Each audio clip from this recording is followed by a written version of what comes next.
Good evening. This is Larry Yoder with the Alexander County Board of Commissioners. I'd like to call this meeting into order on February the 1st, 2021 at 6 p.m. And at this time, we will have our invocation and the Pledge of Allegiance. Chairman Larry Yoder will give the invocation and Commissioner Josh Lael will give the Pledge of Allegiance. If you all would, please bow.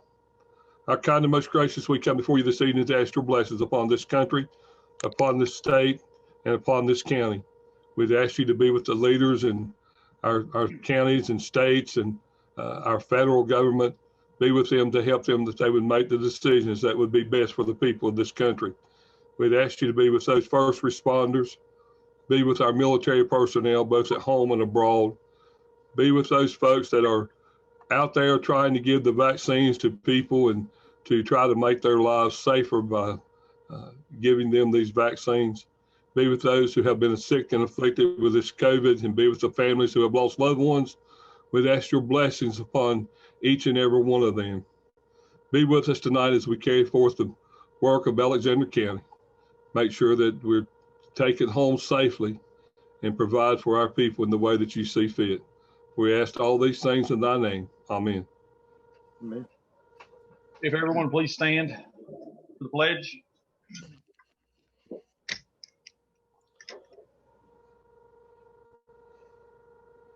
Oh, attention, salute, pledge. I pledge allegiance to the flag of the United States of America and to the republic for which it stands, one nation, under God, indivisible, liberty and justice for all. You may be seated. At this time, I'd like to ask any commissioner if they have any reports. I have one thing that I'd like to really talk about that was very exciting. Sheriff Chris Bowman of the Alexander County Sheriff's Department, I don't know whether he contacted all of you or not. I do know that he talked to Commissioner Reese and he spoke with me on Friday. He's very excited and will say thank you to all the commissioners for the drone that they had gotten at the Sheriff's Department.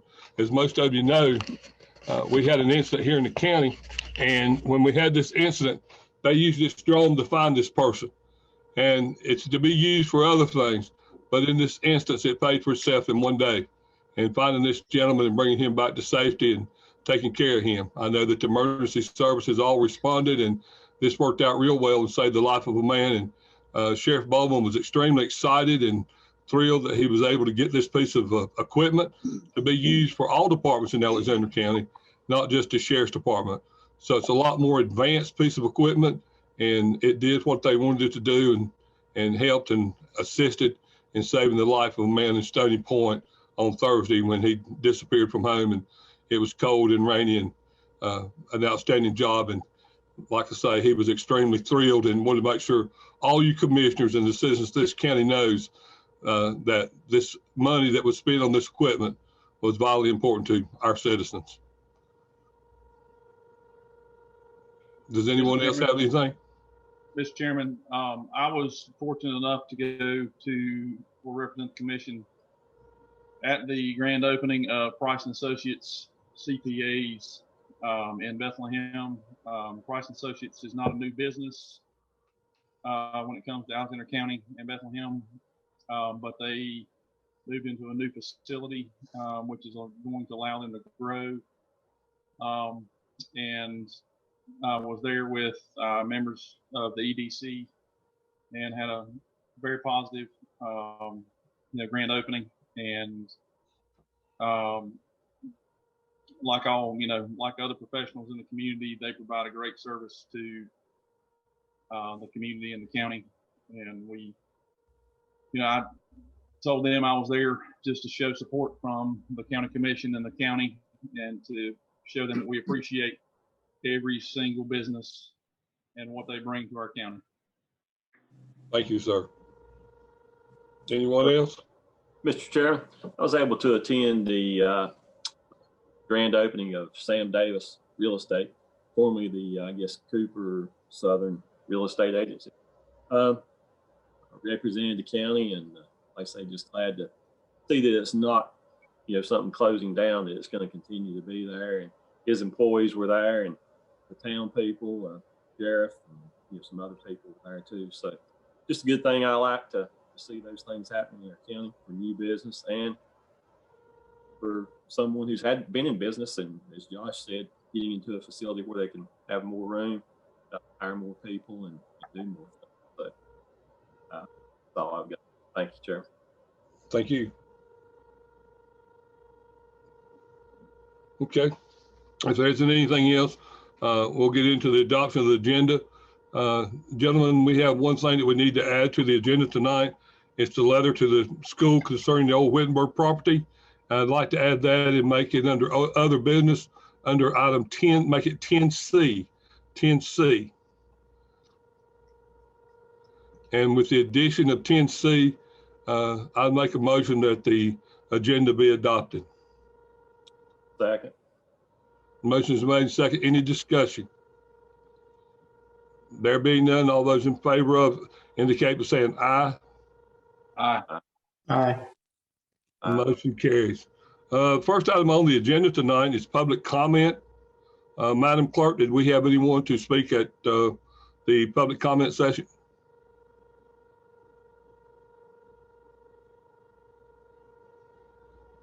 Sorry about that. No, didn't have anybody sign up today. Thank you very much. The next item on the agenda is the public hearing rezoning case 21-1. Mr. Kazai and Seth Harris, zoning administrator, will present, and I entertain a motion to enter into public hearing at this time. Mr. Chairman, I make a motion that we go into public hearing pertaining to zoning case 21-1 for applicant Greg Kazai. Second.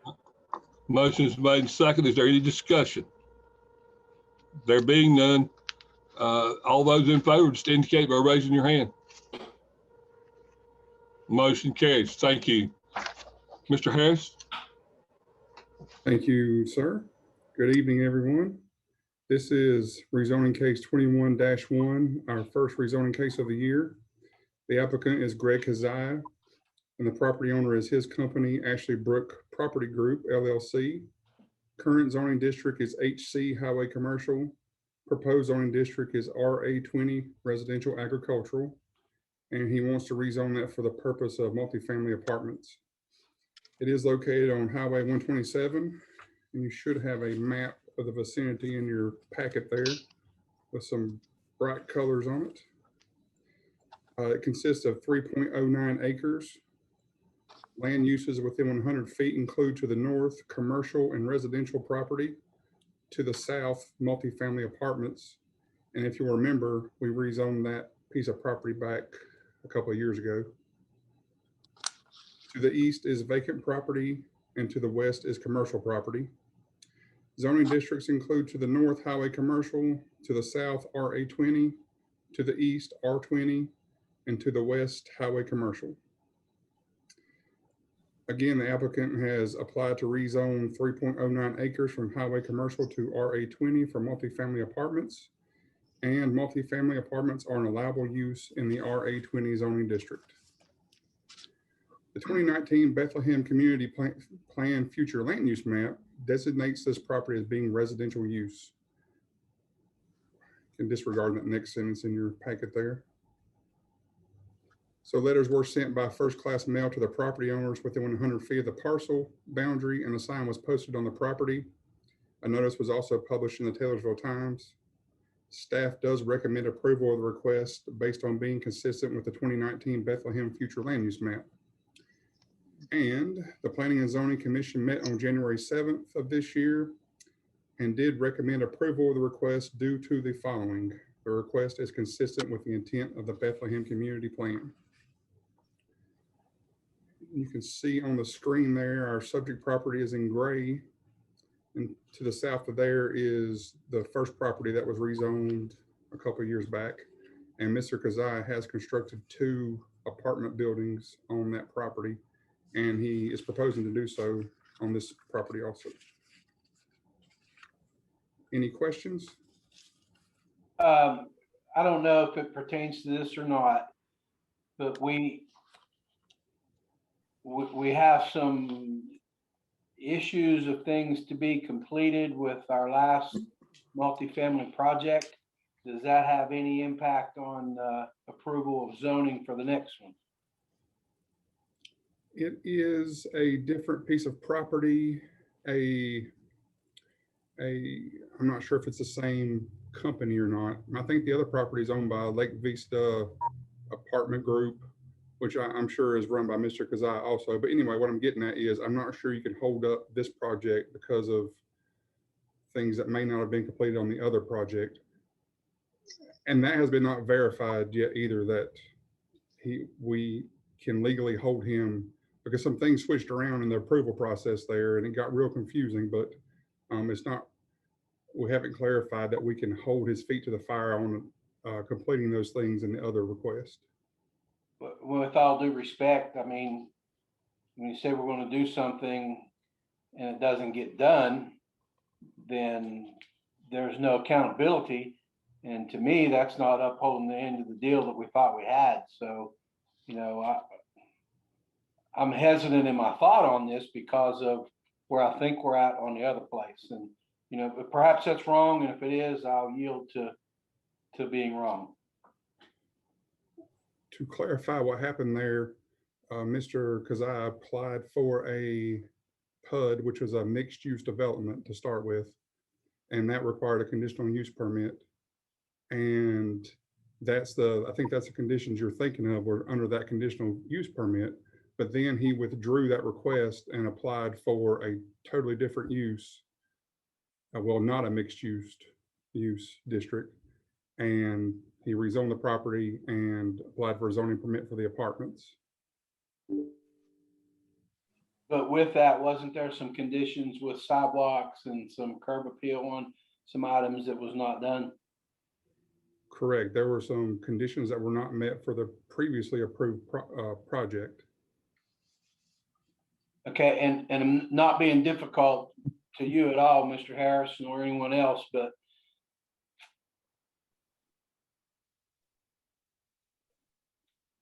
if we approve something under the condition that something gets done and it doesn't get done, then why would we want to approve the next one with a similar mindset? I guess is just all I'm saying. And again, not trying to be difficult, just trying to think this through my mind. Right, and I understand where you're coming from.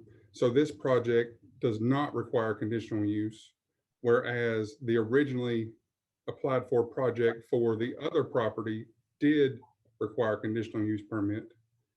So I see what you're saying, but there's no conditions for this property to be met really, besides building code. Like we can't say, well, if we rezone this, you have to put in sidewalks for this. It's not a conditional use permit, and we can't really place conditions on this one. So the sentence that you said to strike though says, however, the board has the authority to impose additional reasonable conditions if it deems necessary. Yeah, that should not have been in there.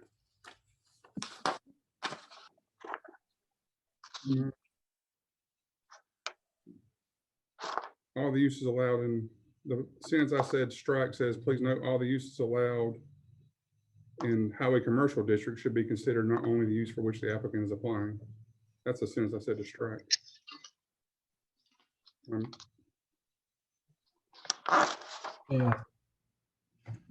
Let me ask a question. Can you refresh our exactly what conditions he did not meet? I think that's, it might be confusing. I can find that file and let you know. So again, I want to clarify that he applied for a mixed use development first. Right. And there were conditions attached to that mixed use development. Further down the road, we'll say maybe even 2 years down the road, he changes his mind and doesn't want to do a mixed use. He just wants to do apartments, straight residential. That did not require a conditional use permit. So, but because I can find the conditions attached to the original conditional use permit, I think the question would be, and maybe one for the county attorney, do those conditions still apply to this this different project. Was there sidewalk and screening for the dumpster and some other things like that? That sounds like, I remember the sidewalks and the screening for the dumpster. Is that what you're talking about? Is that what you're thinking, Jeff? Yes, sir. Okay. Well, and to interject, the conditional use permit was approved. I was on the board at that point, based on materials to be used on buildings, and the materials that were used on the buildings do not meet those requirements, which may be news to you guys, but they're, yeah. And I have information pertaining to that if anyone would like to see it at some point. But my concern really is the fact that, you know, we're working on the Bethlehem plan, which is going to be a beautiful thing when it all comes together.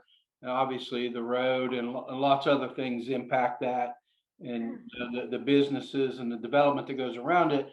And if we're marketing multifamily places where we got sidewalks and we have these things, and that's our intention to make that happen, and the county is going to be on the hook for a degree of that as well, then we allow a fairly significant building project where we think some of those things are going to be done that parallels the long-term piece that we're doing, and then it's not done, and then it just gets washed away. So I'm not for that. I'm for holding to the standard that we thought we were getting. And if it means not approving the next one, then maybe we don't approve the next one. So basically, Commissioner Phil, what I'm hearing you saying is, correct me if I'm wrong here, in my opinion, based on what I'm hearing you say, that maybe we need to table this to get the legal expertise on this as to whether or not we should proceed. Well, I'll yield to what the majority is saying here, but I thought it was worthy of acknowledgement. Thank you. I'm all for building this, having this construction to go. I'm all for rezoning this property, don't get me wrong, but I'm also all for doing what we say we're going to do when we do it. I have a question for Mr. Lael. Josh, you were on the board at that time, and you mentioned that the building materials that were in the condition were not used. Were those materials added in by the board at that time? No. Or is that what was put in the preliminary package up front that was going to be used, but then was revised by the builder probably? That is correct. And the county has record of that. And the materials that were used, which, I mean, don't get me wrong, they don't look bad, you know, and I mean, I'm not in any way, shape, or form saying that they're a nuisance or any kind, you know, that they look bad or anything like that. But, you know, rules are rules. And to me, that was one thing, that I have, well, it's just something that I've noticed, because I remember, you know, but I may be completely off base here, because that was the conditional use permit, you know, and if I remember, and please understand this is from memory, but I think can be verified. You know, the exterior of those buildings were supposed to be brick, stucco, and hardboard siding, and they are brick and vinyl siding, which is not stucco and hardboard. And Commissioner Pennell, I think you know, especially understand the difference in those materials. And from the information that I've reviewed relatively recently, the conditional use permit was approved based on the use of those materials. and then that didn't happen. And I don't know if that's, I don't know if that's 110% the, the owner and or builder's problem. I think it is, but I think we as the county should have also verified the materials that were being used to match the proposed materials. Chairman Basically, this Yoder, would go back, but basically this would go back to enforcing the conditional use permit that was issued to the property prior to that, and making Right. sure that that was, that they understand and it comes up to those standards. Because I have to agree with Commissioner Peel. I think, these sidewalks and those things are very important in these condominiums and these apartments, and doing these things to bring them up and make everything look really, really nice. I'm a sidewalk person, curb and guttering, but I think that issue that Commissioner Peel brought up is one of those that we need to take back to the zoning and have them go over on this conditional use permit and have him bring it up to standards. And that's what needs to be happening. It needs to be enforced. And then make sure that he brings everything up to standard what it's supposed to be. And when these people start this construction, we need to make sure we stick to that. I mean, Right. And Chairman Yoder, that's one thing that I would say is the Bethlehem Community Plan is that there would be sidewalks and, up the 127, the Highway 127 corridor. Is it 110% reasonable? I don't know, but like you, I like the idea of sidewalks. I like the idea of curb and gutter. I like the idea of things looking nice and looking, 100% professional and, but that's the main. The aesthetic piece, I've sat in the meetings with the good folks in Bethlehem and we talked about this plan and hashed out details on this plan, and and the aesthetics is a big part of it. So I'm all for the building and I'm all for the rezoning, but I want it to be done right. And also in this current request, are there setbacks on this property that's being rezoned? There are, yes, sir. Okay. And it does make the setback required. Okay. All right, but on the, I'm just really, I want it to look right. This is an opportunity for us to make a part of our county with all of the long-term projection that's going through here. If we don't do the little things right along the way, the big thing's not going to look right when it's all done, whether that's 2 years or 10 years or 3 years or whatever it may be. We don't want it to look like it's been pieced and patched together because we overlooked some sidewalks or some curbing that we were supposed to have. That's just my take. And again, I'll yield to the majority on this. Don't want to be the bearer of any bad news or bring up bad things. To me, it's a concern. So Chairman Yoder. yes, sir. The way I understand is with the rezoning case brought before us, we're only looking at 3 criteria for that case to make a decision from. So we would either have to table this and come back to it or move forward, correct? Correct. That's correct. Madam Clerk, did you have anyone that's in there wanting to speak on this issue? I have one, but he's waiting for the next agenda item. Okay, thank you very much, ma'am. Chairman, So based on the information we have tonight, is there any further discussion? Chairman Yoder, Yes. what if, since seems to be more information needed maybe from Mr. Harris, if you tabled this until he brought that information back, you're not, that way you're not denying it or approving it, you're just waiting to get more information about the total project. maybe that's the way to do it. That's my opinion, because I feel like that with the discussion, the amount of discussion we've had here on this, I feel like that we know the questions that we may have, present those to Mr. Harris, take it back and bring it back and table it till the next meeting. That'd be my opinion.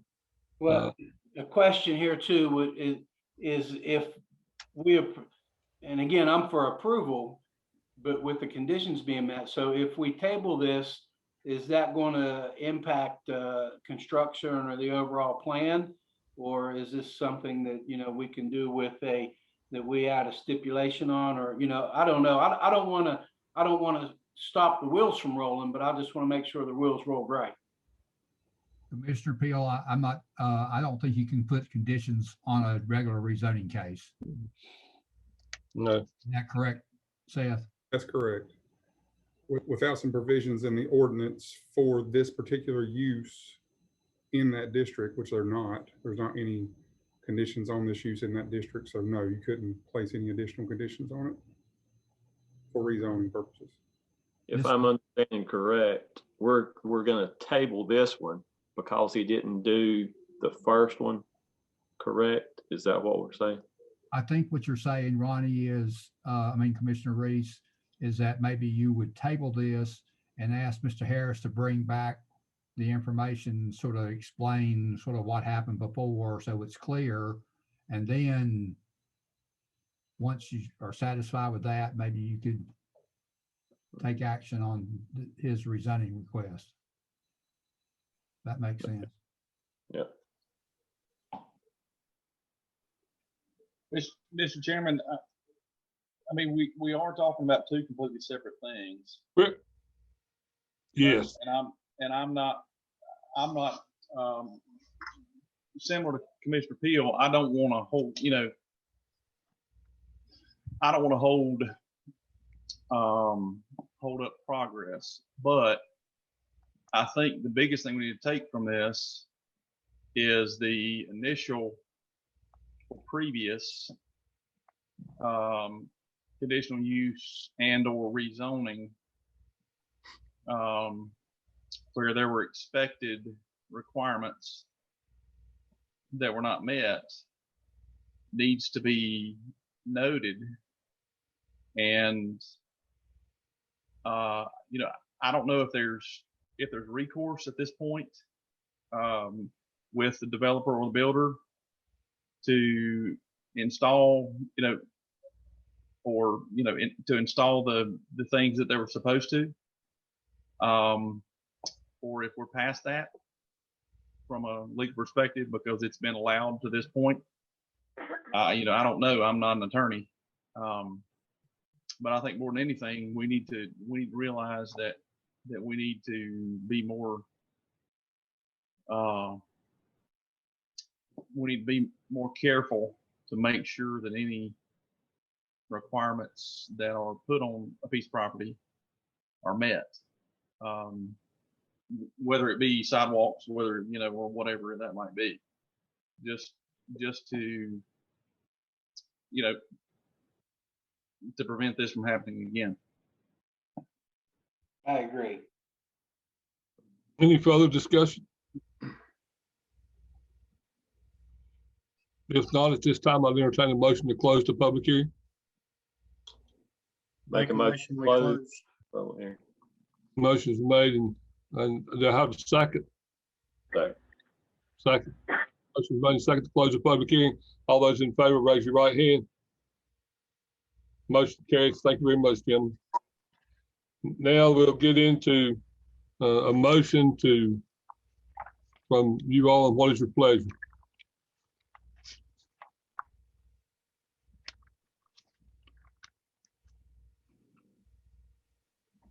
Make a motion that we approve the conditional use permit 21-1. Wait, that's wrong one, sorry.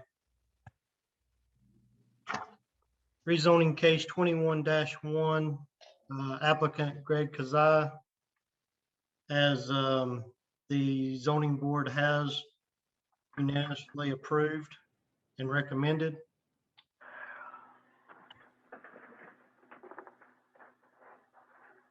The motion is made Commissioner Pat Pennell, if you don't mind, sir, in that motion, could you also add in there, being consistent with 2019 Bethlehem future land use map, please? Yes, please. Thank you. To be consistent with the 2019 Bethlehem plan. Thank you, sir. Is there a second? Second. Motion second. Is there any further discussion?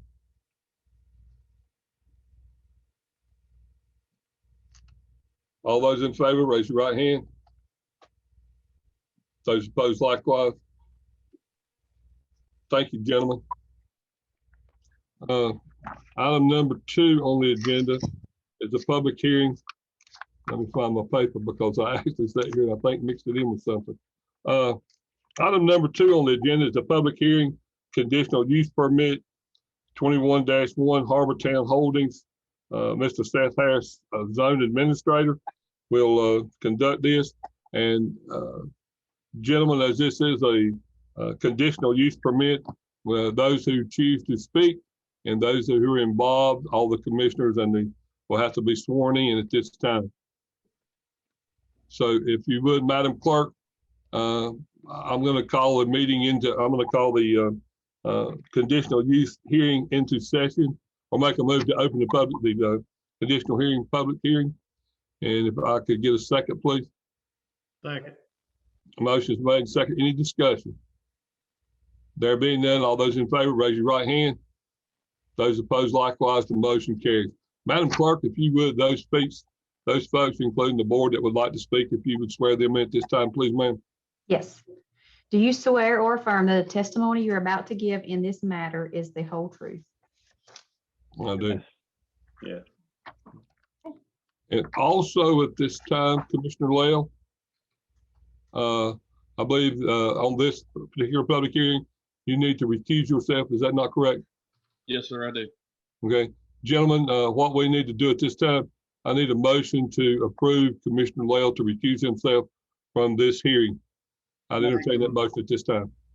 I make a motion that we allow Commissioner Lael to recuse himself from the hearing on conditional use permit 21-1 Harbortown Holdings. Do we have a second? Second. Motion's made and second. Any discussion? All those in favor indicate by raising your right hand. All opposed, thank you. Motion carries. At this time, Mr. Harris, I'd ask you to present this case, please. Thank you, Mr. Chairman. This is conditional use permit 21-1 for townhomes.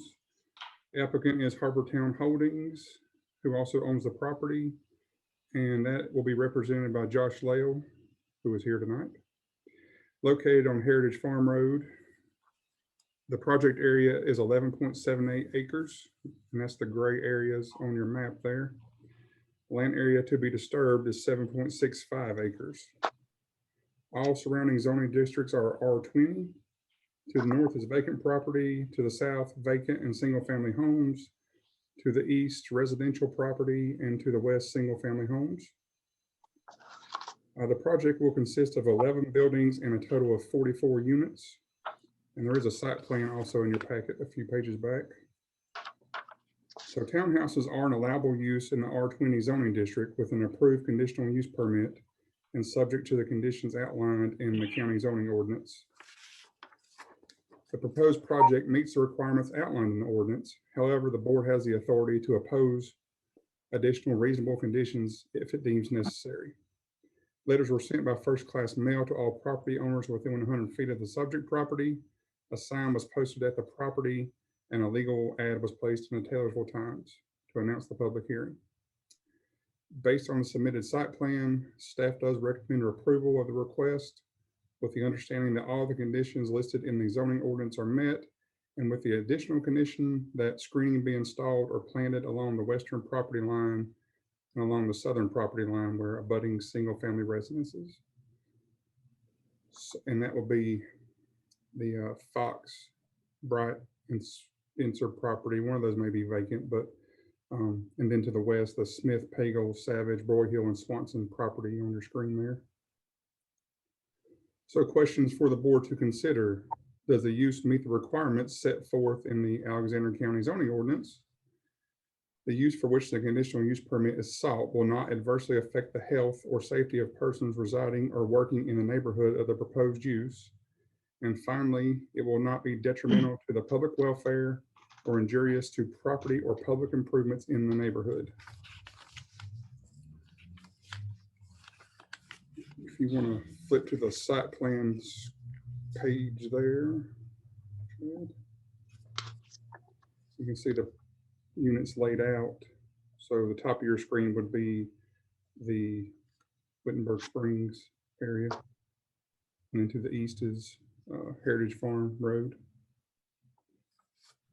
We did receive some comments via phone and email, and I think some of the neighbors have a representative here tonight that has some questions and concerns he would wish to voice. You have any questions for me?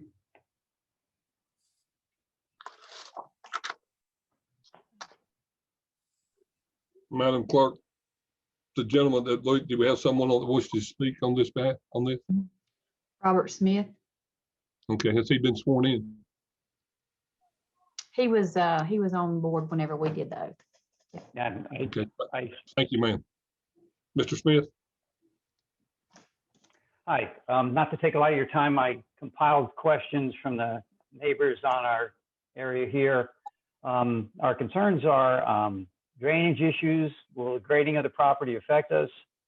If drainage issues occur, who is responsible for fixing them?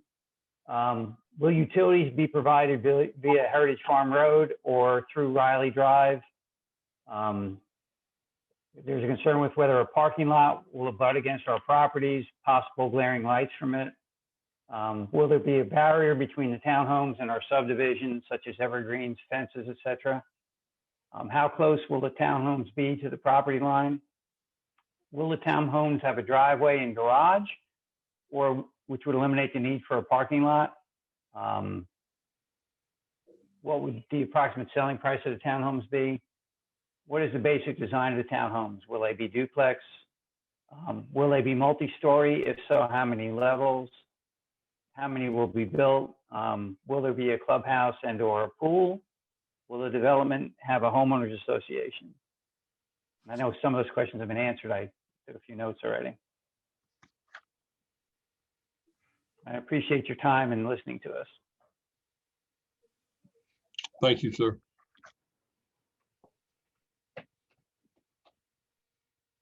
Does anyone else have any questions? Seth? Yes, sir. Questions he asked, I know some of them were addressed in this. Okay. Do you have anything that you'd like to add? So some of those questions will be for the developer, like the drainage issues and that sort of thing, and some of the pool house and other things. The setbacks, I can question that or answer that question. So the rear yard depth is 30 feet. And that will be on the side that is adjacent to Mr. Smith.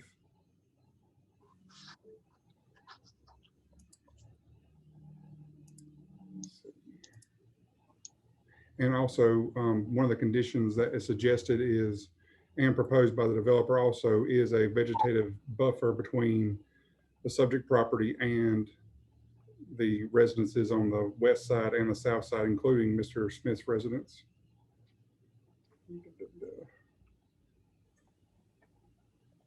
I think maybe Mr. Lael can answer some of these other questions on here.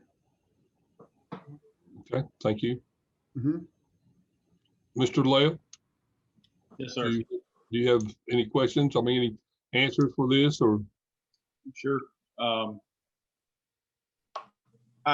With the application that I submitted, I did specify that there would be vegetative or trees planted along every side where there was existing property that was not vacant. The site plan shows the layout for the the townhome units, as well as the proposed driveways. Each unit does have a garage and a driveway, or excuse me, a small, I guess say driveway, that, so there won't be any quote unquote parking lots of any kind. As for drainage issues, the way the property lays, I don't see any issue at all with, drainage issues coming towards Wittenberg Springs.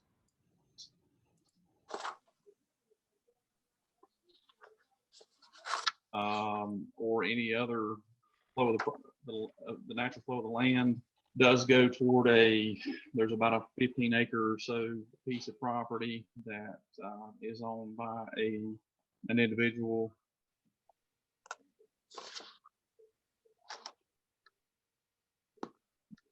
that I think lives in Shelby or down. But I don't see any issues with any negative effects whatsoever to Wittenberg Springs, or oh gosh, what's the other street that is to the south? But yeah, I don't see any negative effects to anybody.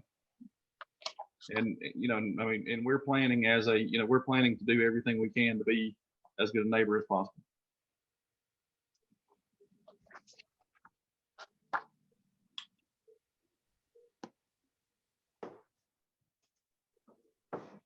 How many parking spaces will be per condo or townhome?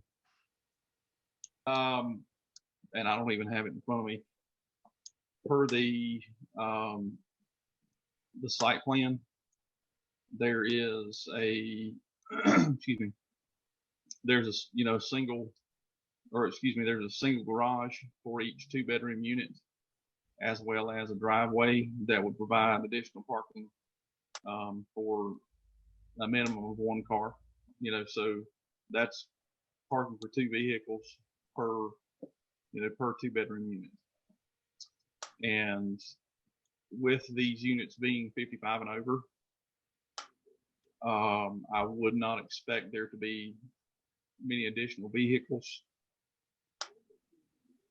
Honestly, I would expect there to be 1 in most, most occasions, but 2, maximum 2 vehicles, per unit.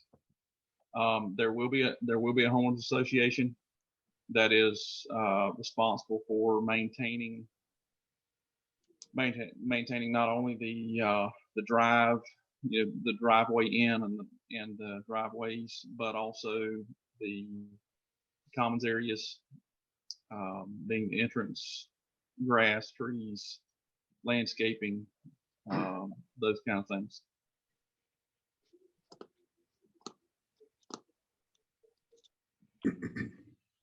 Mr. Harris? Yes, these are, Josh, there's a few questions here. There should be just yes or no that I'll ask. Utilities provided through Heritage Farm Road or through Riley Drive, do you know that yet? Initially, they will be from Heritage Farm Road. We do have the ability to tie into the Wittenberg Springs sewer system, but and I guess it is on Riley Drive, but it is down at the bottom of Riley Drive, where there are no houses. Basically, there's a creek there, and I'll say that initially the plan is to the first 2 buildings would be attached to the water and sewer system on Heritage Farm Road. The remaining buildings would get water from Heritage Farm Road, but the sewer system would tie into the Wittenberg Springs subdivision's sewer system. But like I say, it would be at lots 248 and 249 in Wittenberg Springs, down at the bottom. of the hill on Riley Drive at the creek and would not in any way, shape, or form adversely affect anyone that lives on Riley Drive. Another one I see here that could be addressed with a condition is possibly glaring lights from the development. I mean, that could be addressed as a condition to make sure that none of the lights project onto adjoining properties or designed in a way that they don't project onto adjoining properties. I mean, that's something. I mean, that's a great condition, but I mean, I'm not being smart, but I could subdivide it into lots right now with the street and headlights shine where they shine. And I'm not trying to be, not trying to be smart about it, but, there are no restrictions whatsoever for me to develop the property. And I can develop it as a residential neighborhood. And the headlights would shine wherever the headlights shine. With what I have proposed, which I did in my initial application, which included screening. Like I say, we would try to be good neighbors, and we would do everything within reason to prevent there being any, adverse effects to anyone in Wittenberg Springs or any other existing property owner. Okay, here's another one. Will they be duplex? What's the basic design of the townhomes? The site plan that I submitted is very clear that it shows that there are 4 units per building. There are 4 units per building, and they propose 11 buildings total, which would be 44 units. And single story? Yes, they are single story, with a single garage. I think we answered the rest of them, so thank you. Thank you. Does anyone else have any questions? No questions for me. Just a comment, would be this, my thought would be the same on this. I think it's a fabulous thing. And, but I would also want to make sure that what has been stated is, this is held accountable to, and certainly believe that, Mr. Leo would be, keep that end of the deal right. And that what he said is what's going to happen. And that would be, assurance not only to us for what we've approved, but for the residents who are surrounding this area as well. Mr. Leo, the one thing I didn't notice, are we going to have sidewalks here?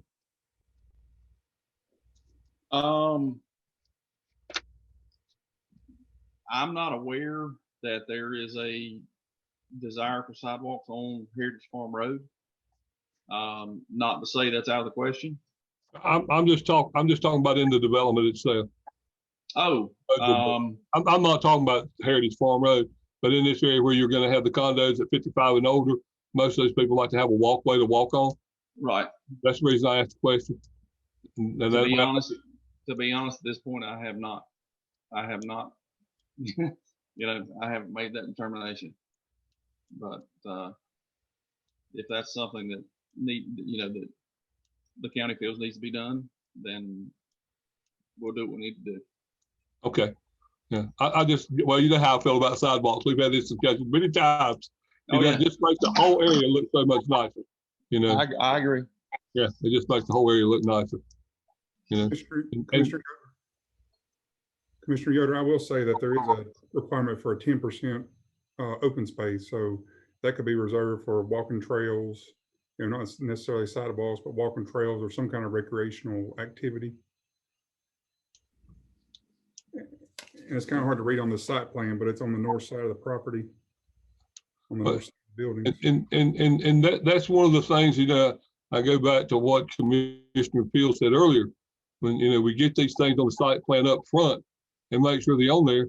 And, and this is not firing a shot at anybody, but, we get them on the plans to start with, and we do these conditional use, then we have them, and we make sure positively, just like Commissioner Lale said, that we hold these people accountable for the things that we'd expect them to do. And just because sometimes because there's a picture there and I see that the way I want to see it, because I can see the development right now the way I'd like to see it, but that's not necessarily the way it's drawn out sometimes, you know. And I think people have this imagination and seeing it, but if we don't draw it out and put it in black and white when we do these conditional permits, then therefore it's hard to hold the people accountable at a later time. That's why I asked the question. You know, I think it's vitally important, because I think everybody wants these places to look nice, and we're seeing this start to develop over there. And what we start out with is what we're going to finish up with, and what we're held accountable for now is what we'll be held accountable for down the road. That's where I'm at. And I agree that walking trails are good, but also, are you going to have a pool or a clubhouse? I didn't hear whether that was answered or not. That is not in the initial, the initial plan. Right. Okay. I would love to think everything will go successfully, and we could potentially, potentially look at that at some point. Right. But that would be something that, the HOA would have to look at, as well as if there's ample property to do so. Mr. Lale, you said you're taking the sewer out the backside down to Riley at the culvert, I'm assuming? Yes. I guess, do you have utility easements down the backside down through there? Those are under contract. Yes, they are under contract to.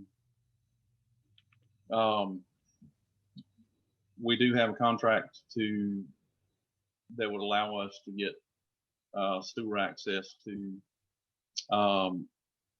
basically the bottom of Riley Drive. I have talked to the city of Hickory, as well as the engineer that I've used on the project at this point.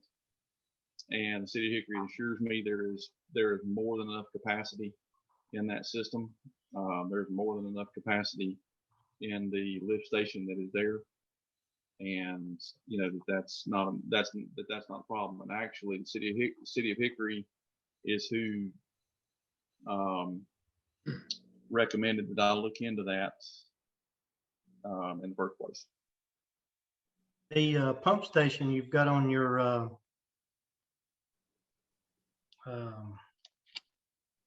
schematics from Chabaldine Engineering down at the end, is that pumping out to Heritage, or is that pumping out to Riley? Because it looks like we actually to Heritage. That was an initial site plan that would have pumped back to Alexander Heritage. Mm-hmm. With the ability to hook into the Whitburg Springs system, we could actually forego that pump station. So that needs to be crossed off of here? Yes.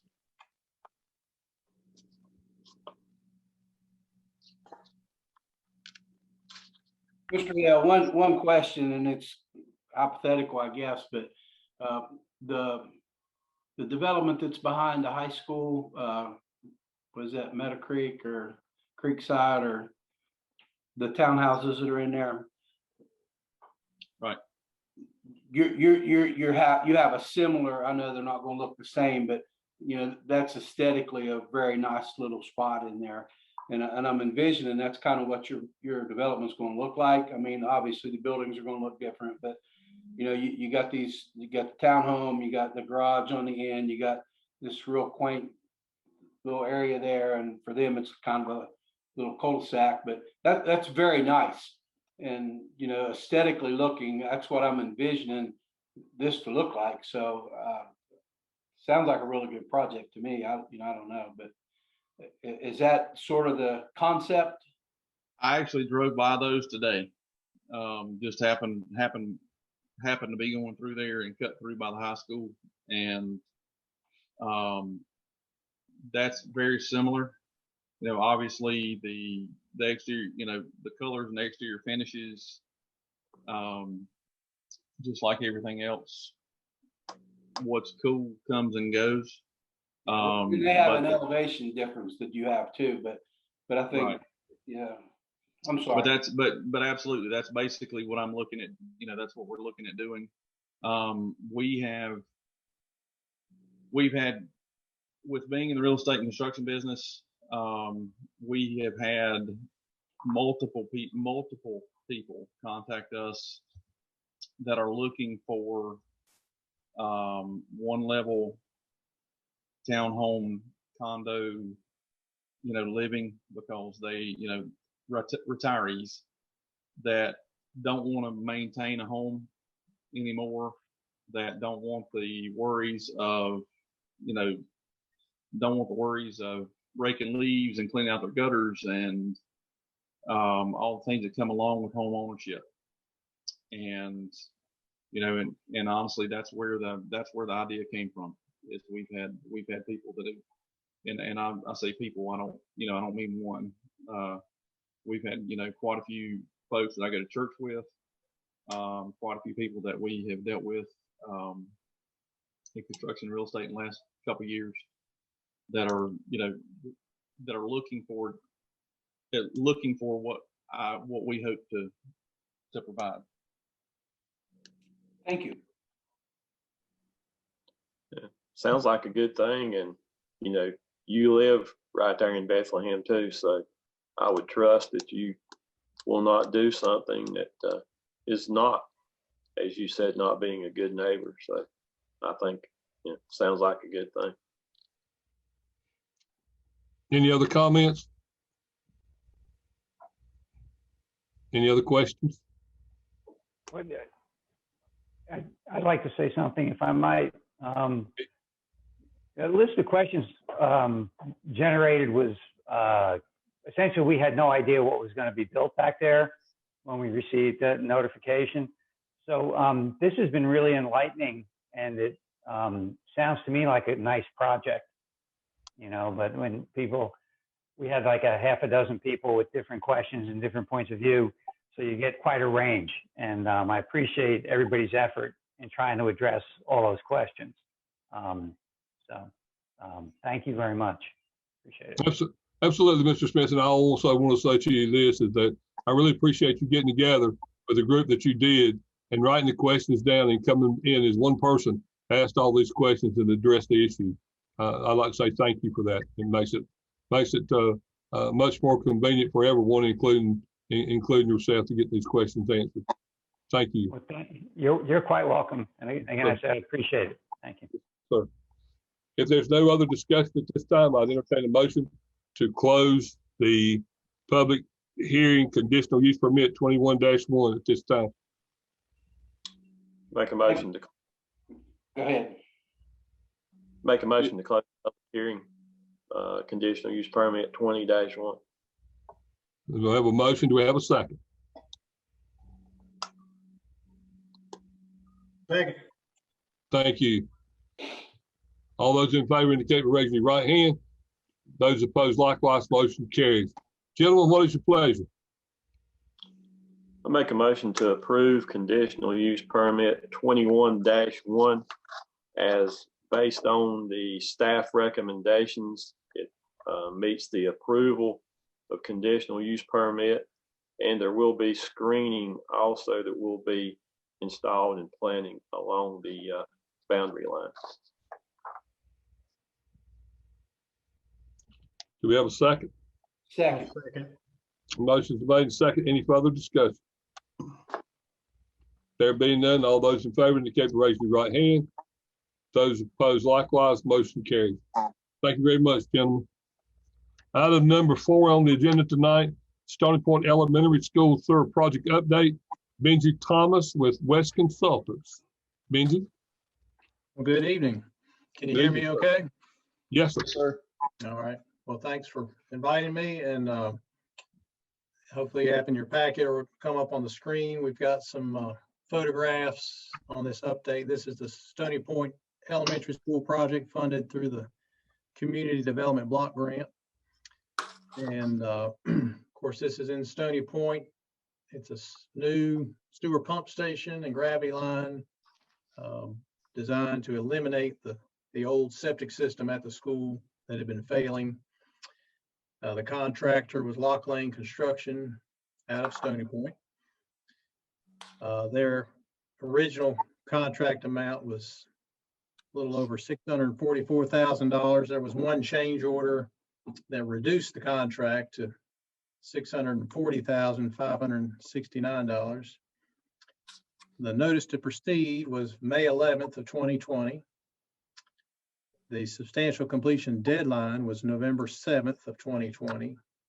They achieved that just 2 days late, November 9th, 2020. So that was the date at which the pump station was up and running and the fence was installed so that the system could be used.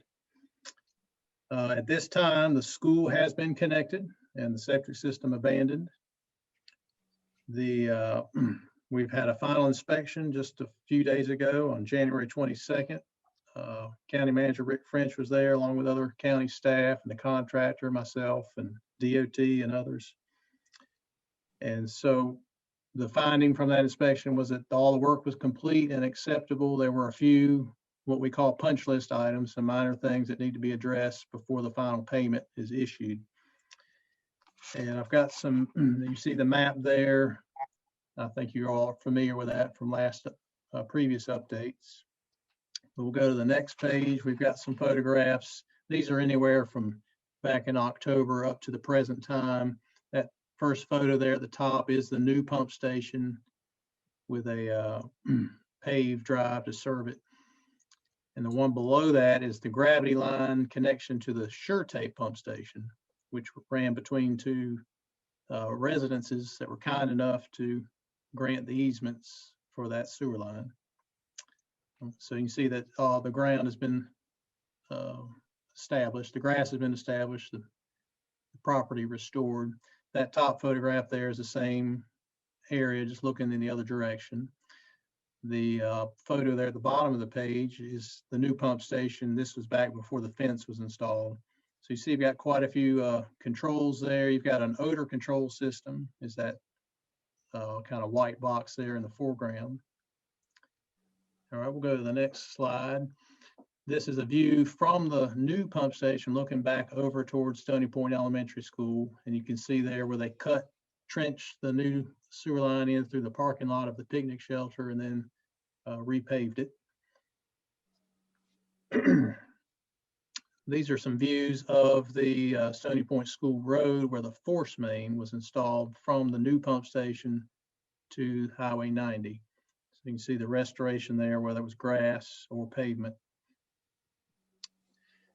All right, we can go to the next one. And this is a picture there where the, excuse me, in order to get from the new pump station to the SureTape pump station, the new gravity line had to extend under the railroad and under Highway 90. So that was all done by Jack and Bohr.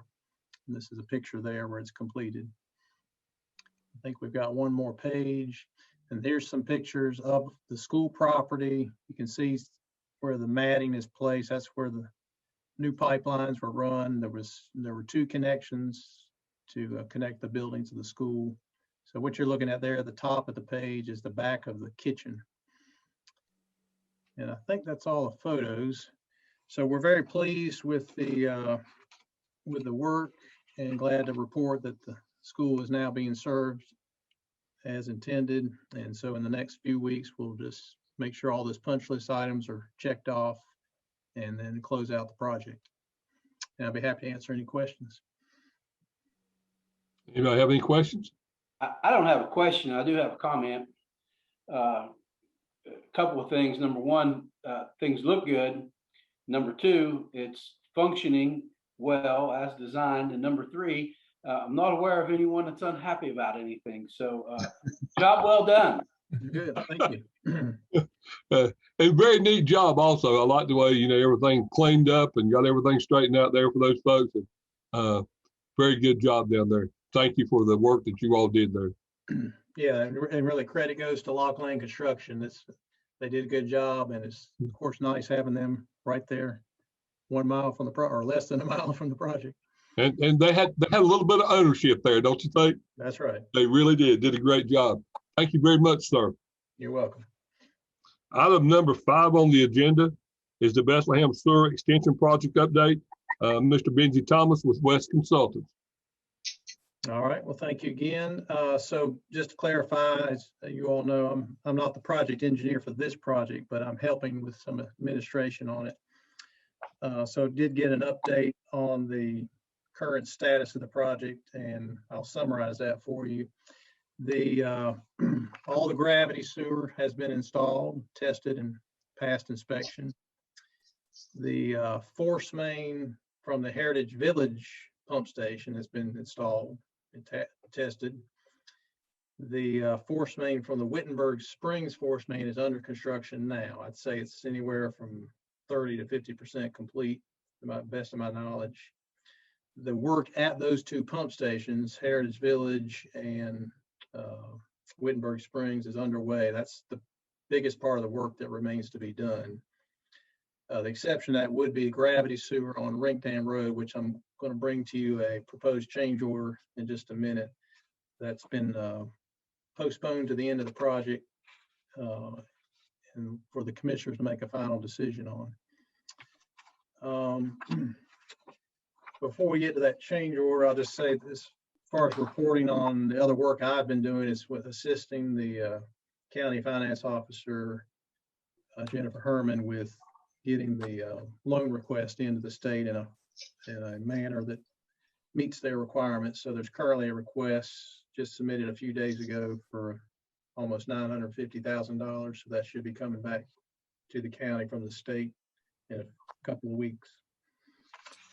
So if you have in your packet, hopefully, a proposed change order number 3, I'll go over that briefly. On the second page, you'll see a summary. And you see 3 items there. Highway 127 bore upsize is item number 1. Earlier in the project, there was a decision to upsize the gravity line that crosses under Highway 127. In order to do that, the steel casing had to also be upsized. And that's what that is for, that just over $62,000. Item 2 is the Wittenberg Springs Drive crossing. That would be the force main coming from Wittenberg Springs pump station.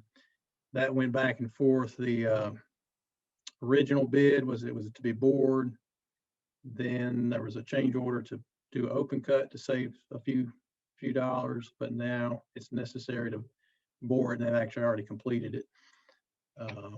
Because even though it's a privately owned drive, it was decided that in order to protect the interest of the roadway owner, it should be bored the same as DOT roads. And then thirdly is the main thing, which is Rink Dam Road gravity sewer that was originally in the project. It's perhaps has the least, I guess, cost benefit ratio. So it's proposed to cut that out of the project in order to reduce the overall cost of the project. So that would be a savings of about $356,000. So the net change would be a deduct of almost $286,000. And if you go back to page 1, that summary is there. You'll see on the bottom left, the contract price would decrease from just over 4.9 million. Excuse me, current original contract price 4.9 million. This is, of course, your contract with Two Brothers Construction. The last change orders brought it down to under 4.9 million. This change order would bring it to below 4.6 million. So $4,593,304.96. The deadlines would not change. Their deadline is substantial completion by March 11th of this year. So that's a summary. Be happy to try to answer any questions. And I have a question. Can anyone explain to me why we have a few different locations, pipe size being increased? Was this something, I'm assuming, well, it wasn't planned for, and was there a way to plan for it? Because anytime you upsize, you're going larger, so you're going more money. And I know that the change order looks good because there's a decrease. However, it's only a decrease because we've cut off a section. Right. So in other words, you're asking about item number 1, that Highway 127 bore upsize. Yeah, we got upsizes on a couple different areas here. And should we have not have known that up front? Well, so I may not be able to answer the Substantial question. Difference. Yeah, I didn't hear you do what? I said I may not be able to answer since I wasn't involved I in the understand project that. from the beginning.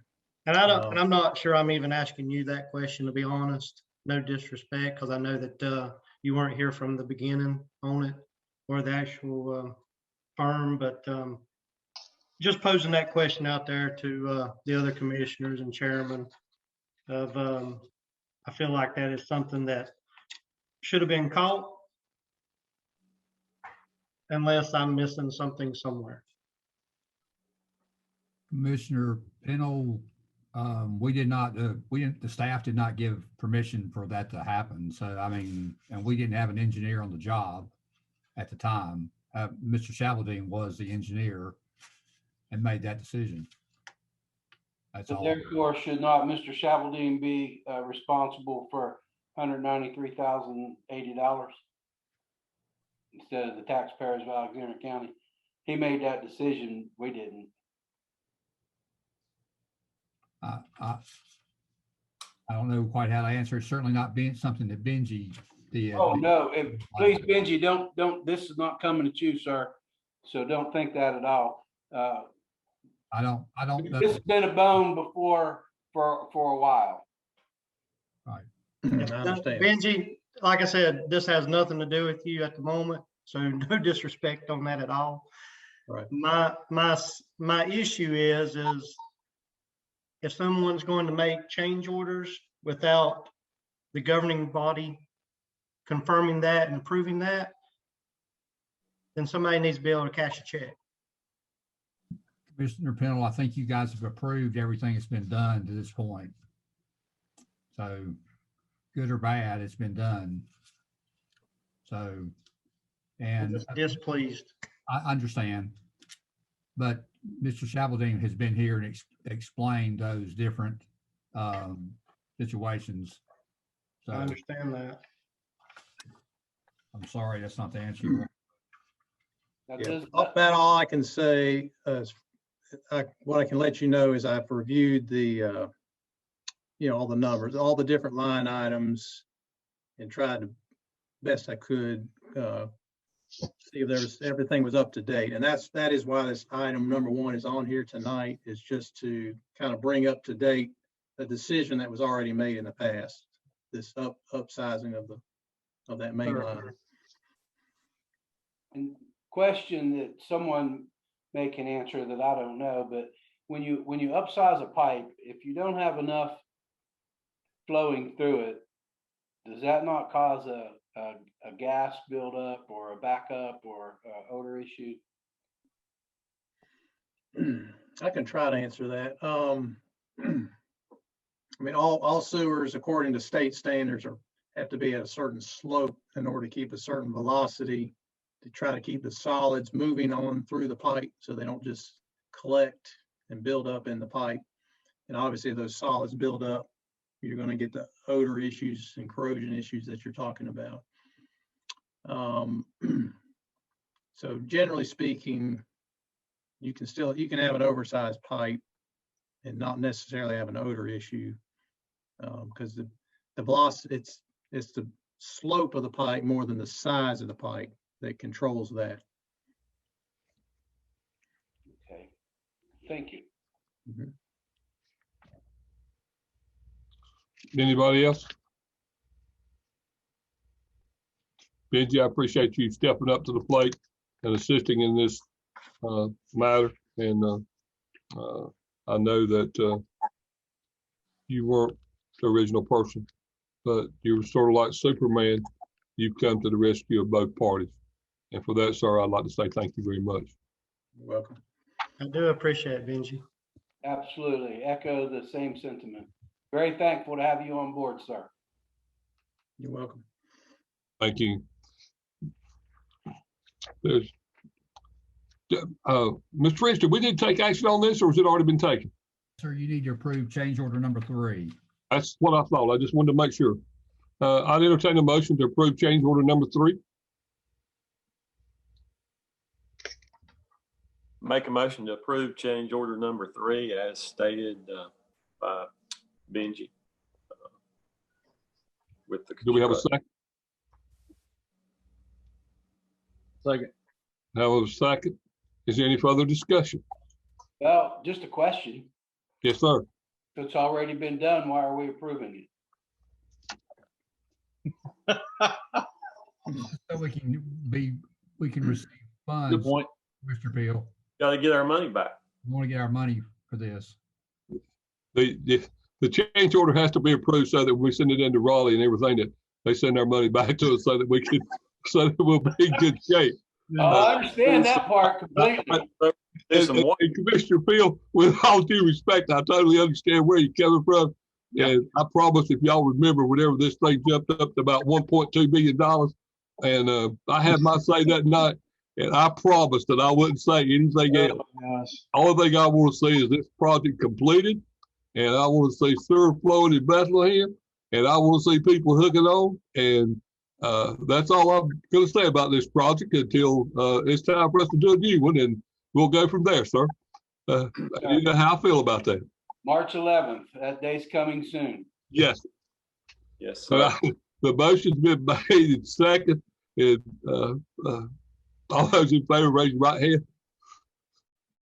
Those opposed, likewise, the motion carries. Thank you very much. Benji, thank you, sir. Mr. Chairman, can I ask one question real quick, Mr. French or whomever might know? Yes. I had some folks that actually live along one of the new sewer lines in Bethlehem, and they were asking when they can hook on, and said their neighbors were wondering the same thing. Who do they need to contact to find out when they can hook on to the new sewer line? The city of Hickory. Okay. I mean, I was assuming that was the case, but they asked me, and I said, well, I don't know. I mean, other than contact the city of Hickory, but okay. Thank you. Thank you.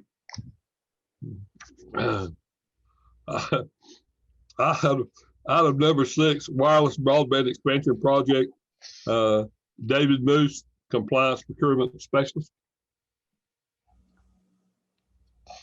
Good evening, commissioners. We'll see if I can get the screen share to start here.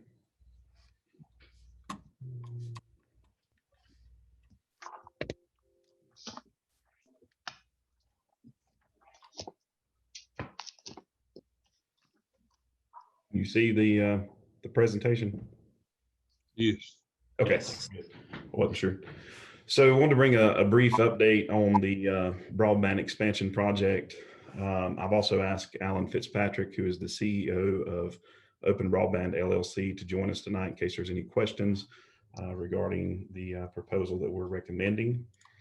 Just a brief project background. As you all know, and probably have been told by many citizens, high-speed internet service availability gaps do exist in Alexander County. They are primarily seem to be concentrated in the northwestern, eastern, and southeastern portions of the county. The COVID-19 pandemic pushing everybody to telework and distance learning obviously brought that very much to light. General Statute 153A 459 authorizes counties to provide grants to private providers of internet service to expand service in unserved areas for economic development purposes. So as a potential solution to help expand service availability in the county, we approached the board about putting out a request for proposals back in November. Commissioners approved that request to solicit broadband internet expansion proposals at the November 2nd meeting. This RFP offered a grant of up to $200,000 to a qualified private provider with a match requirement of $200,000 or greater from that firm that we selected to provide service to unserved areas of Alexander County. Where we stand right now, some of the milestones. November, the RFP was released. Statutes require that we have a 30-day period between advertisement and opening of proposals. December 14th was the deadline for proposal submission to Alexander County. We received a total of 3 proposals, one from Carolina West Wireless, one from River Street Networks, and one from Open Broadband LLC. After reviewing and meeting several times with county staff in December and early January, we began to work with contract negotiation with our selected provider, the one that we were recommending, which is Open Broadband. Where we stand right now with that is we are still working on negotiating the contract, a few stipulations in that contract, and we anticipate a finalized agreement early this month. Following that, we would propose to execute the contract and begin design phase, pending approval tonight of a tentative award to Open Broadband LLC by the board. Some of the highlights of the Open Broadband proposal: it involves installation of equipment at up to 5 locations across the county, with locations distributed throughout the northwestern, eastern, and southeastern sections of the county. That was one of the parts of this proposal that was very attractive to us. It seemed to equitably distribute the service or proposed service installations across the areas that we were hoping to target. With their proposal, they are expecting service availability up to an estimated 500 homes, with estimated up to 75% service speeds greater than 25 megabits offering. County staff has also offered to work with the provider to help identify any county-owned assets which may be able to use to expand service availability and expedite the deployment. So tonight, following any questions, staff would recommend that the board approve a tentative award to award the broadband grant to Open Broadband, contingent upon us being able to successfully negotiate the contractual agreement. So with that, I'll open it up to questions and invite Alan Fitzpatrick to join in.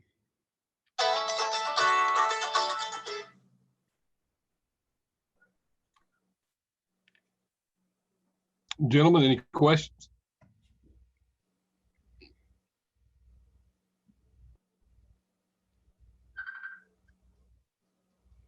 There being none, then I'd like to entertain a motion to approve. Well, I do have a question. Is there a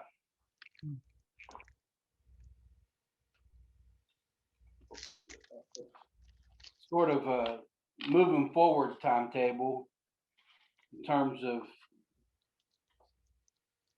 expected service or availability? Sure, I can jump in on this one, David, if you like. Okay.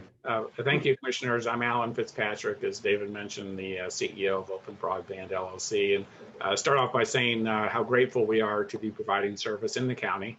Thanks to all of you for your support along the way in getting us to where we are providing service in the county today. To answer your question, we have roughly a 6-month rollout plan that begins after we complete the contract and we fine tune these 5 tower sites. So additional service is going to be available starting this summer and going into this fall. And we did specifically target the underserved areas, areas that just do not have access to the 25 megabit speed, and to try to prioritize those areas as much as possible. And the people that already have good internet service can continue on with their current provider. We'll focus on the people that need it and don't have it. But Mr. Fitzpatrick, I'm going to speak for myself here, but I think I'm speaking for a lot of people as well. I'm on the edge of a costly endeavor to get charter. I have a wireless connection now. It's not good. I'm sitting in my office because I really can't Zoom at home. And then I'm just out of sight line from the Lenny's Mountain Tower, and I don't know that I'm going to get picked up by the Craftmaster Tower. So, I mean, there's a lot of people like me who are so close to so many things, but we can't get anything. So is there any solution for places served like that at any time? Oh, the problem you identified is exactly what we're trying to solve. So the tower locations that we've initially recommended, and I know we're still kind of deciding if we're going to stick with these or maybe swap a couple out, but they're designed to get to the areas that we cannot serve by Lenny's Mountain or by Round Top. We're very grateful for those two initial locations, and we love the customers we've been able to turn up so far, but there's too many people in the situation you just described. We've got to get towers out closer to the areas of David's map, a little bit further out in the corners of the county to reach more homes. Yep, because with the internet service that you're providing, I have heard nothing but just great reviews about. So thankful for all the people who have been able to receive the benefit. Just curious for lots of others who don't have it yet.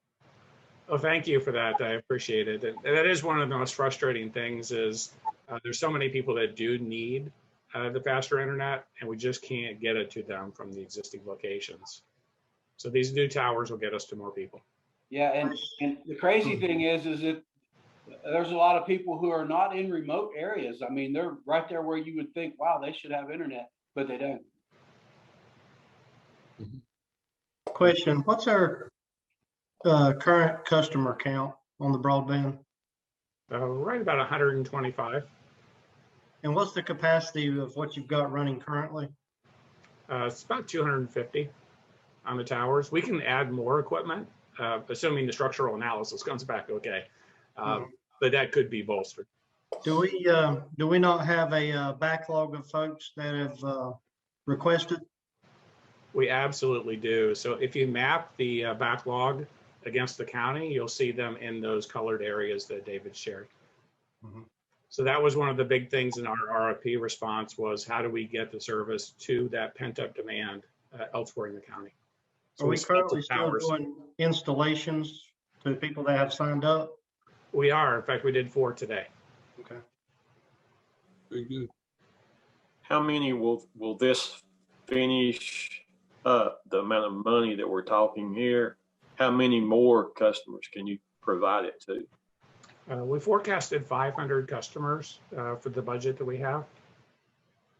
And if you do the math, I think one of you brought up the charter cost that it would take to like bring cable down the line. Oftentimes people get hit with these astronomical quotes, like $8,000 to $10,000. Yeah. Cable to their house. If you do the math with our offering, with the pilot program, I think we were between $600 and $700 per user. And with this broadband expansion, doing the math, we're in the sub $500 per user. So if you want to say like, how much do you get for your money? It's a much more economical approach. Okay. Thank you. Any other questions? All right, Alan, thank you for being here tonight. David, thank you for your presentation. Thank you. Absolutely. Gentlemen, I entertain a motion to approve. I make a motion to approve the, what's the word I'm looking for? The broadband Expansion project. expansion project as presented. Motion is made. Is there a second? Second. Motion is made. Second. Any further discussion? There being none, all those in favor indicate by raising your right hand. Thank you very much, gentlemen.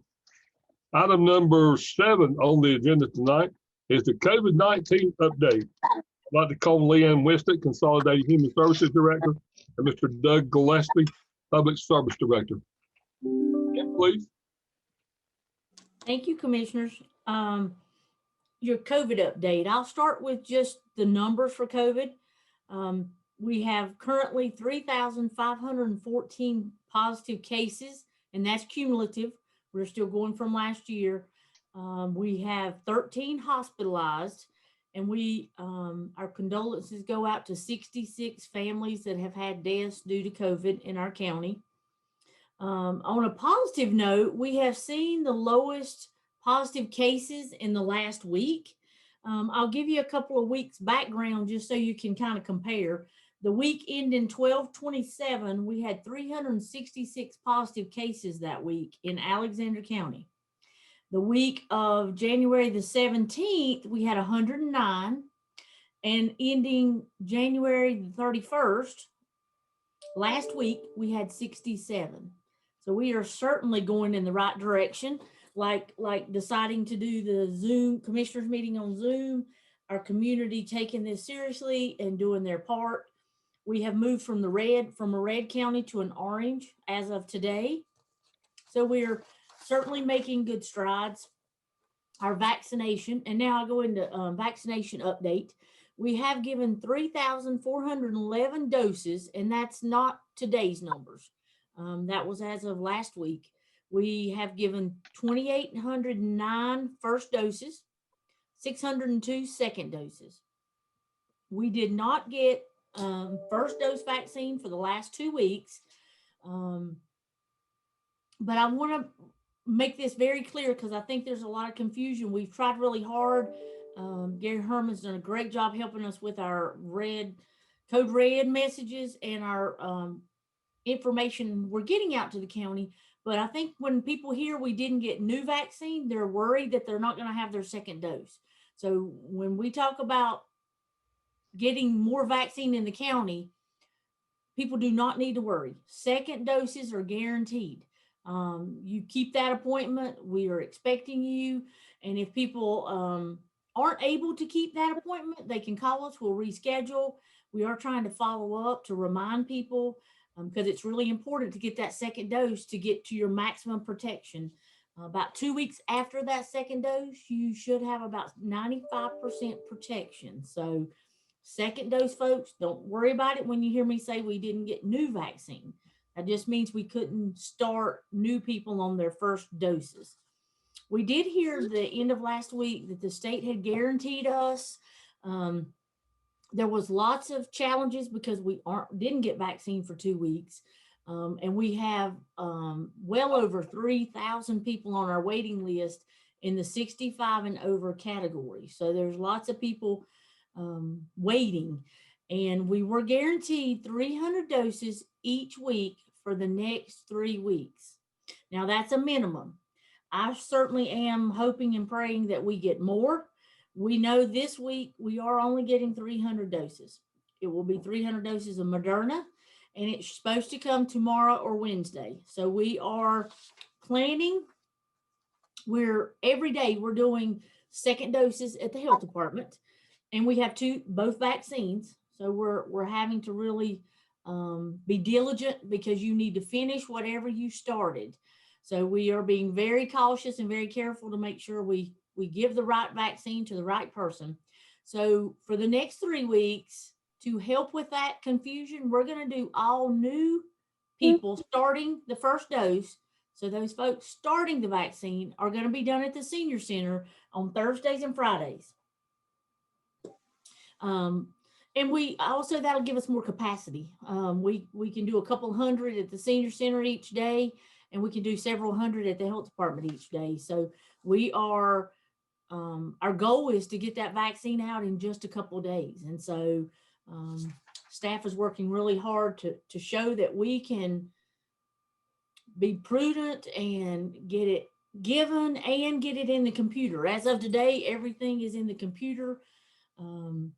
Which with the CVMS system is a great feat because the system's getting better, but it's still not quite there.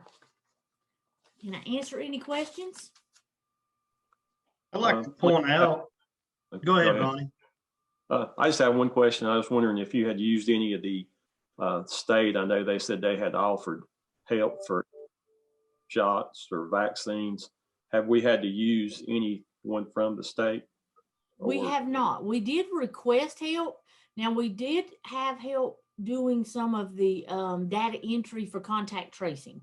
The state provided us one person, but they can only do 10 a day. I mean, you know, we're grateful for any help we can get, but 10 a day when we had 388 positive that week wasn't a whole lot of help. So, you know, I am very proud of the public health staff. I know people feel like they sometimes have to call, you know, lots and lots of times, and it takes us a little bit to get back to them, but If they have done their online form, we have them in the order we received them, and that's how we're calling people for these 300 vaccines. You know, it's going to take a while because with 3,000, we only get 300 a week. That's a long time. And then we still need to move to the next category, which gets our teachers and daycare workers and lots of those essential workers. So we're really hoping it picks up. But, you know, staff has still had to do testing. We're still doing testing Monday, Wednesday, Friday, still trying to keep all that data in the computer, contact tracing and all that information in the computer. And then you've added all the vaccine and all the documentation with that. So we have had great help. We want to thank Doug Gillespie and his EMS team. We've had 2 of them almost every day helping us vaccinate, and they have been wonderful. We couldn't have done it without them.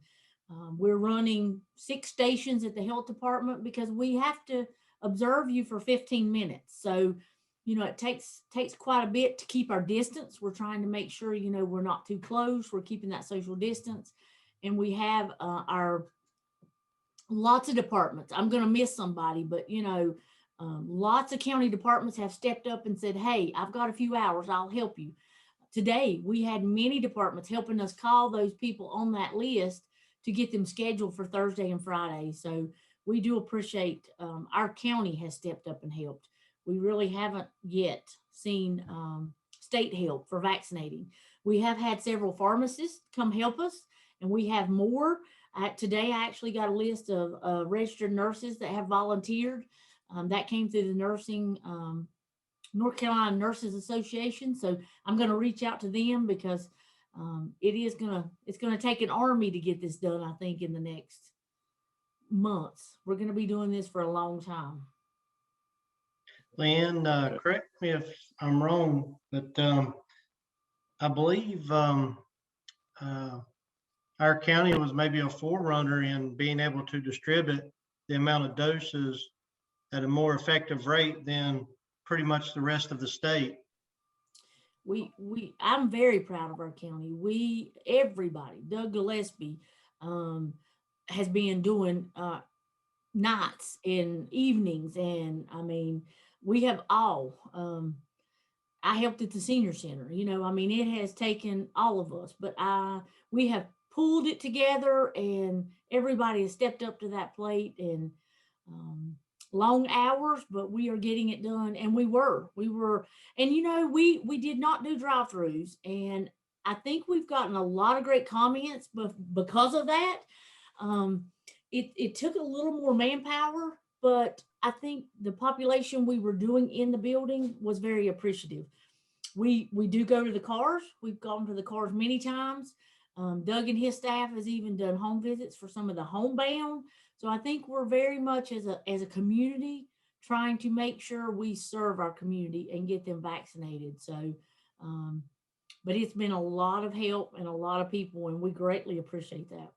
Well, across the board now, I think the majority of the counties have called on how to administer. And then also we're outrunning what the state can provide very quickly. Another note I think is important for folks in the county to understand is, I think you said we had 67 positive cases currently. That's a extremely minute percentage of the population at this point. And I do not remember your count. Was it 3,000 and some cumulative positive cases throughout the beginning? 3,514. Yeah, that's a little less than 10% for the total population of Alexander County. So I still think we're doing pretty good. And there's always room for improvement, but I just like to put it in a percentage perspective. Sometimes that 3,000 or 67 really scares people. Percentage wise, it's very low. Yes, we appreciate that. You do have to keep it in perspective. You know, those 66 families that have lost loved ones is terrible. But you're right. You know, it could have been so much worse, and it could still be if we don't continue. We've got to keep our we've got to continue to do the things we know to do that are helping, because they're obviously working. And of course, vaccinating is going to help, but it's going to take a while to get to everyone. And we appreciate the community's patience. We're trying to put something out every week to let you know where we're at, and we're hoping we actually could administer over 1,000 doses a week if the state could give it to us. And that's what we did 3 weeks ago. So we really were becoming very, very efficient. We were running those 2 clinics and really getting it done. So I'm hoping we'll get back to getting that more, at least, so we can get through at least our groups. Well, I am super proud of the personnel involved through the county level, county staff, emergency personnel, health department, you name it, extremely proud. Thank you. We appreciate that. Yes, extremely proud of the job you guys are doing. And, a lot of times the public doesn't understand when you get jerked from a state and federal perspective, and you get a hand that's dealt to you that's really hard to play and make it comfortable for people. And you guys have gone above and beyond to comfort the citizens. And oftentimes the citizens just don't know. And it's not that, I don't think it's not that people are ungrateful, but they don't know and they don't understand the bureaucracy, I guess you could say, that goes along with this. But what you all have done has been nothing short of spectacular. Thank you, Commissioner Peel. I am very proud of our staff. They have definitely worked hard and continue to. We want to protect our community, and that's what we're here for, to serve. And people are, it's been great. They are very grateful, very appreciative. I've gotten so many wonderful comments that we're organized. We've had people to drive long distance to come to us because they couldn't get it in their home county. And of course, we prefer to serve our own people first, but the state has also required that we take first come, first serve. So, but I think that says a lot that, they could get through to us before they could find it other places. And, some of our community are able to get it first at their doctor's office. And I'm trying to tell people, if you have an opportunity to be vaccinated, you take that opportunity wherever it comes from. Some of the hospitals had overages, and so they have transferred that to their doctors that are in their group. And so some people are able to go through their doctor's office and be vaccinated. So, wherever you can find a vaccine first is, we want you to be vaccinated. That's number one. And hopefully we will get more and can move through those groups quickly, because we know, the teachers and the childcare providers and many, many, many others are very anxious. And we're very glad our community is wanting to be vaccinated. So we've had a great response. I mean, there was fears that people wouldn't take it, but, and it's going well. We're seeing some mild reactions. The second dose, you really aren't going to feel good that next day. So we're trying to warn people to, have your Tylenol handy, be sure to drink lots of fluids. But on a positive note, when you have some of those side effects, they're not horrible. And it's a good thing. You're actually know the vaccine's working and you're getting protection. Your body's building antibodies. So I think it's better when you're informed and you know what to expect, and you can plan maybe not as busy a day the next day. But thank you for that encouragement. Well, and believe it or not, the health department still has an EMS, and all people involved still have other tasks at hand that have to go and to meet those needs as well. So COVID's not the only thing you guys are doing, and it's not the only thing you get to spend your time on. So we're really thankful that other areas are being maintained and sustained as well. We enjoy when we get a call, it's not COVID. It's like, oh, wow, something else. Yeah, I think everyone's doing it. It's doing a good job. And what you're saying tonight, I think, is going to help a lot of people too, because it's kind of like if you just have, say, 10 pieces of candy and you got 1,000 people wanting it, if they know you only got 10, then the first 10 is who's going to be served. But it kind of comes back to stuff we do. When it comes from Raleigh, who knows really how much you're going to get and when you're going to get. But, as long as people know they're in line and they're going to be able to get it, that satisfies a whole lot of minds. So appreciate what y'all are doing. Thank you. Well, And I will- one thing I would say is a jab at Raleigh. And I don't know how many of you watch Saturday Night Live, but even Saturday Night Live poked fun at the way the vaccine is being distributed by having O.J. Simpson, who is in prison. And he had his neat little ankle bracelet on and all this stuff. And basically he came out on the, Saturday Night Live, or a gentleman playing him, and they were talking about what still works. And he came out because he'd had his vaccine. And the host of the show, where the skit was saying, "So you've had your vaccine?" And he's like, "Absolutely." And, she was basically saying, "But teachers haven't had the vaccine," and so on and so forth. And just to jab at Raleigh and Washington as well, I don't know that their priorities are necessarily exactly where they should be. But we do appreciate everyone doing everything they can with what we have been fortunate enough to get. And even though those people that are incarcerated have all been vaccinated and everybody's, good and safe behind bars, hopefully we'll get teachers and childcare workers and others vaccinated soon.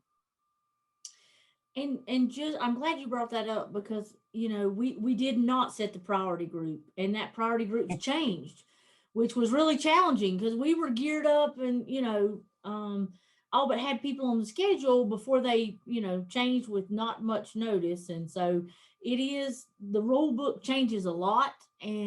But I want everybody to realize that if we don't, the health department must follow the recommendations or they've told us they won't send us more vaccine. So, we don't always have to agree with those decisions, but we're mandated to follow them. So, and we try to explain that to people because I know a lot of people are very fearful. There's a lot of people with comorbidities and chronic diseases, and I know they're very fearful and they need their vaccine.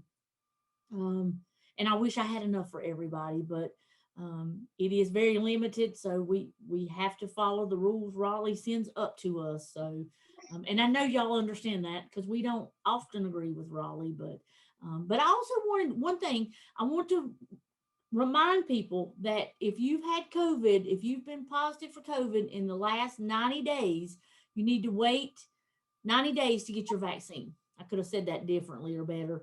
And that was 30 days a month ago. Remember, we learn something all the time. So the Centers for Disease Control was realizing that if you've had COVID, you've got antibodies longer.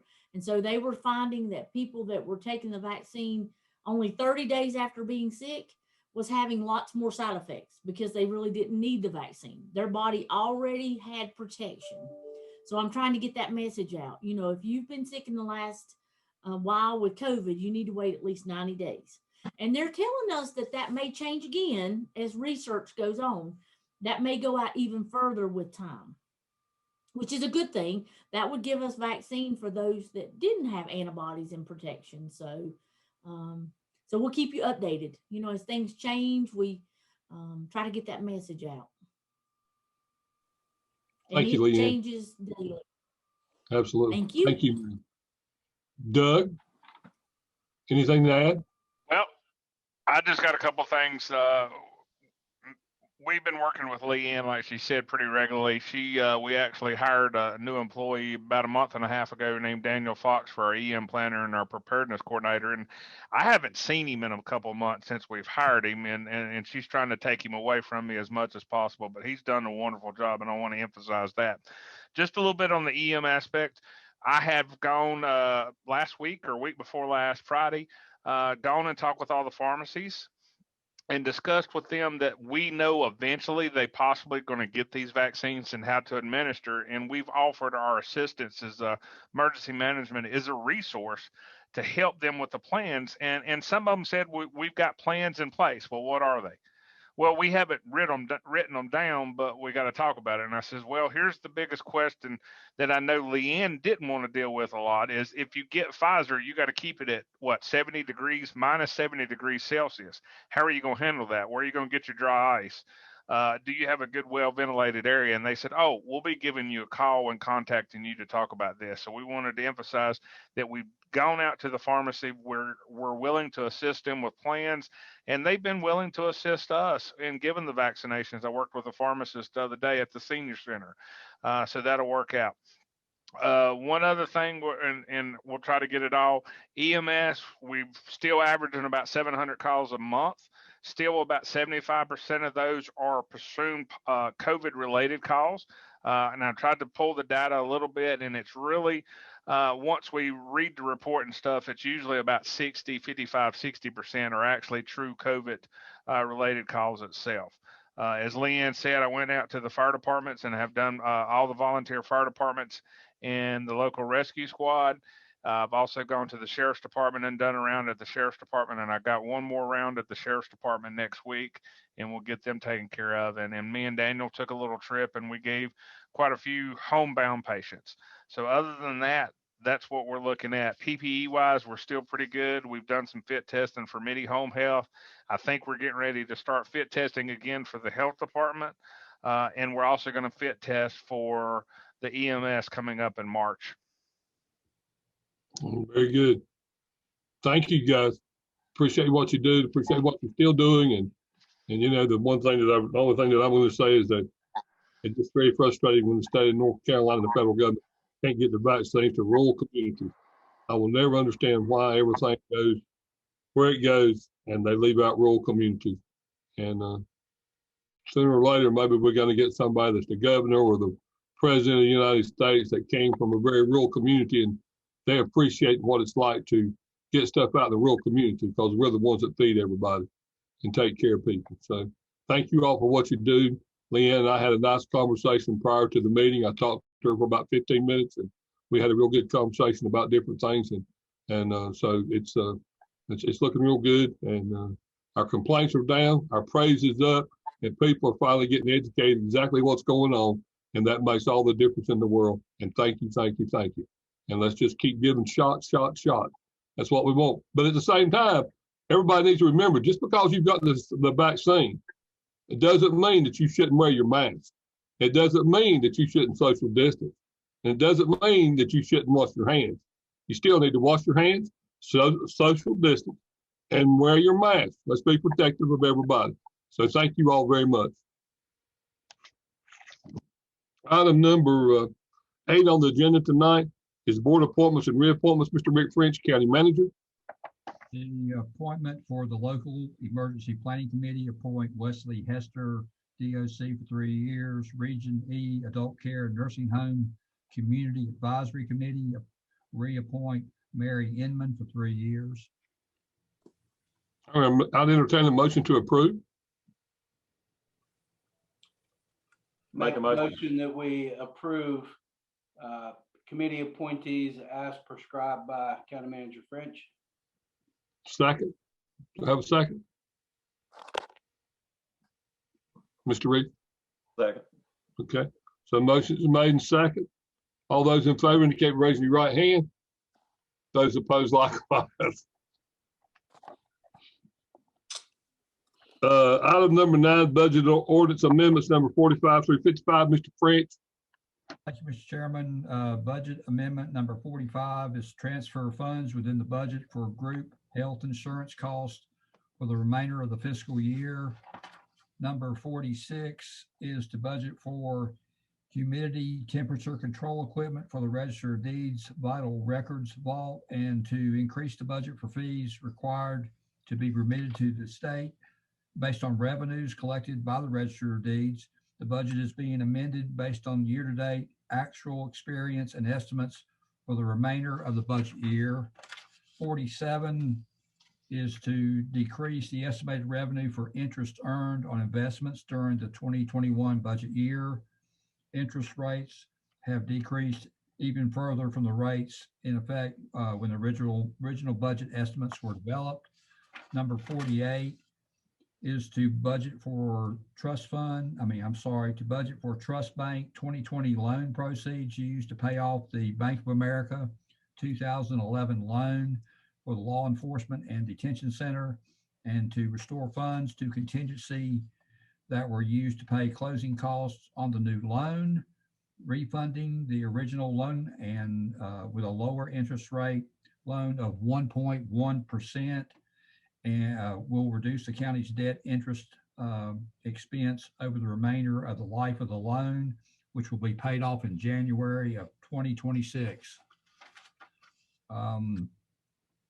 Budget amendment number 49 is to budget for contribution to the Bridge Community, a 501c3 nonprofit agency, to assist with funding for an event to bring the North Carolina Medicaid Assist mobile unit into Alexander County in 2021. The event provides free medications for those in need. Budget amendment 50.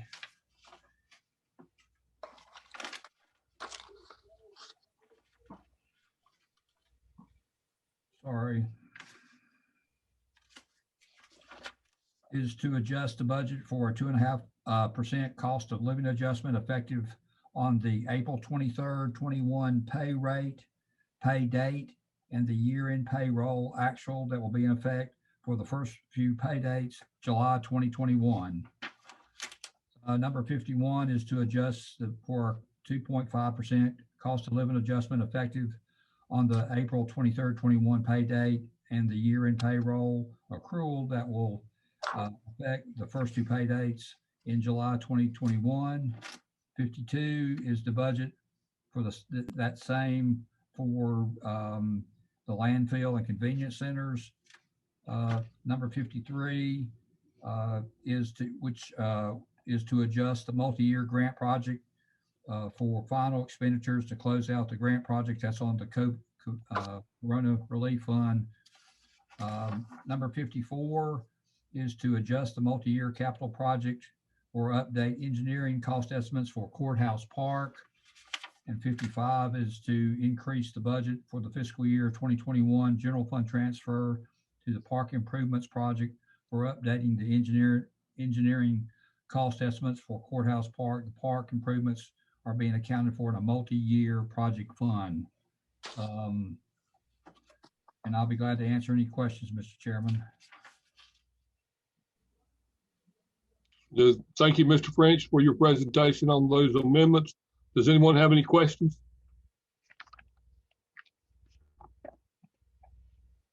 If not, I'd entertain a motion to approve the amendments.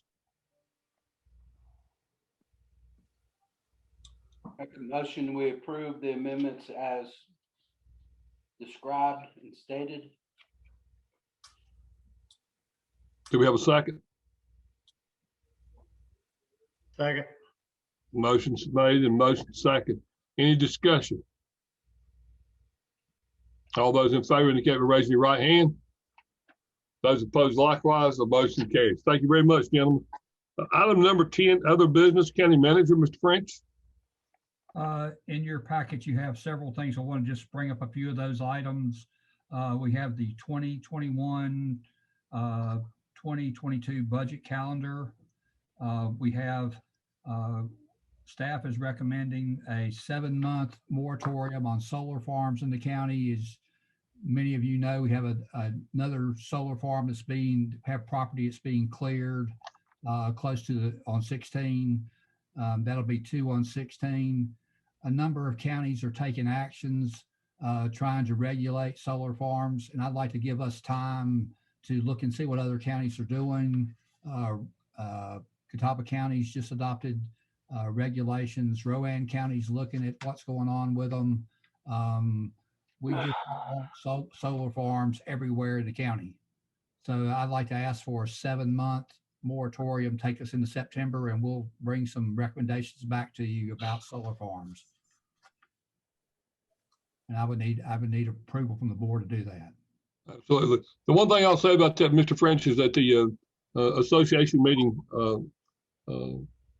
about in the early part of January on the goals, that was one of the major discussions was about these solar farms.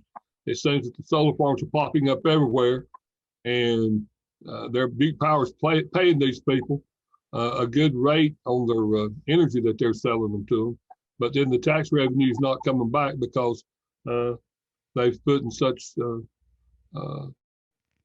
statuses on these solar farms to make it beneficial to build them because of the rebates to the people that are building them, and also for the can't think of the word I'm looking for now, but anyway, they get a special cut or a special break from what the government's offering them. So it's been a major discussion with counties all the way across the state, and it's a major concern to everyone. So it's something that we really need to look at big time. Question in regards to, or a statement. Which zoning does that fit in currently? You can go in any zone. Mm-hmm. Any zone. And that's one of the things, some of the ordinances are requiring different levels of screening, trying to do things to limit them as much as possible. You know, we have, and we all agree, we live in a beautiful county. You clutter it up with solar farms, you know, you can't, I mean, that property can never be farmed. I mean, those don't go away. They'll be here for a while. So I think if we could just take a look and see what's going on in North Carolina, we'll bring some recommendations or bring some information back to you so we can make some recommendations on what we need to do about solar farms. This is a common problem in North Carolina, as Chairman Yoder was talking about. But they can go in any zone, Commissioner Pennell. I think we should, I guess while we're looking into this, and I'm not saying I am for approving this. It's you know, the landowners currently own their property, and if they have the ability to maybe put a more steady income on part of the farm, then how a farm currently runs, which you have your ups and downs, I don't know if I want to be part of that decision making on taking a steady income from a family. Well, we wouldn't be taking a steady, we can't prevent them from coming. We can just regulate them more. And maybe, you know, if we have more screening, if it adjoins a subdivision or a farm, maybe you would want to require some type of screening or something for them. That's what one of the things that they do in Catawba. I don't know all what they do, but that way I mean, that we can't stop them from. So if this was approved, then anything between now and 7 months, nothing could be approved unless, of course, the state or governor stepped in to overrule. That's correct. Well, and the board, we don't approve. I mean, basically they come in and get a building permit, pay their fees, and they clear the land and they build. So we want to just look at regulations that you think are reasonable that we can add to them. We can't prevent them from coming, but if we can make it look a little nicer or do some other things, see what other people are doing about it and bring them back to you guys. It's your decision ultimately what to do. But with all due respect, do we need 7 months to? Absolutely. Jeff, we don't have, I mean, we got one staff person, we can go out and ask, but I think really to review it, yes. The solar farm that's going up on 16 South is, I don't know how many acres it is, but I mean, there's one right there. I'd like for that to give us time to sort of look and see what other counties are doing. One thing I would say is the use of land in the county for our current zoning ordinance. I mean, basically every other activity is regulated, whether it's building single family homes, building multifamily homes, you know, and I'm I don't want to stand in front of clean energy. I don't want to stand in front of someone's ability to put in a solar farm. But I do think it's very reasonable for there to be some zoning requirements, pertaining to solar farms, just like there are for, for any other, honestly, any other activity. I mean, we call them solar farms. Well, they're not actually a farm. I mean, yes, they're producing electricity, but I think, as if we look at our current zoning ordinance, we've got residential single family, we've got R20, we've got RA20, we've got highway commercial.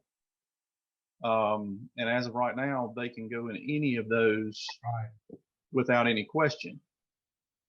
But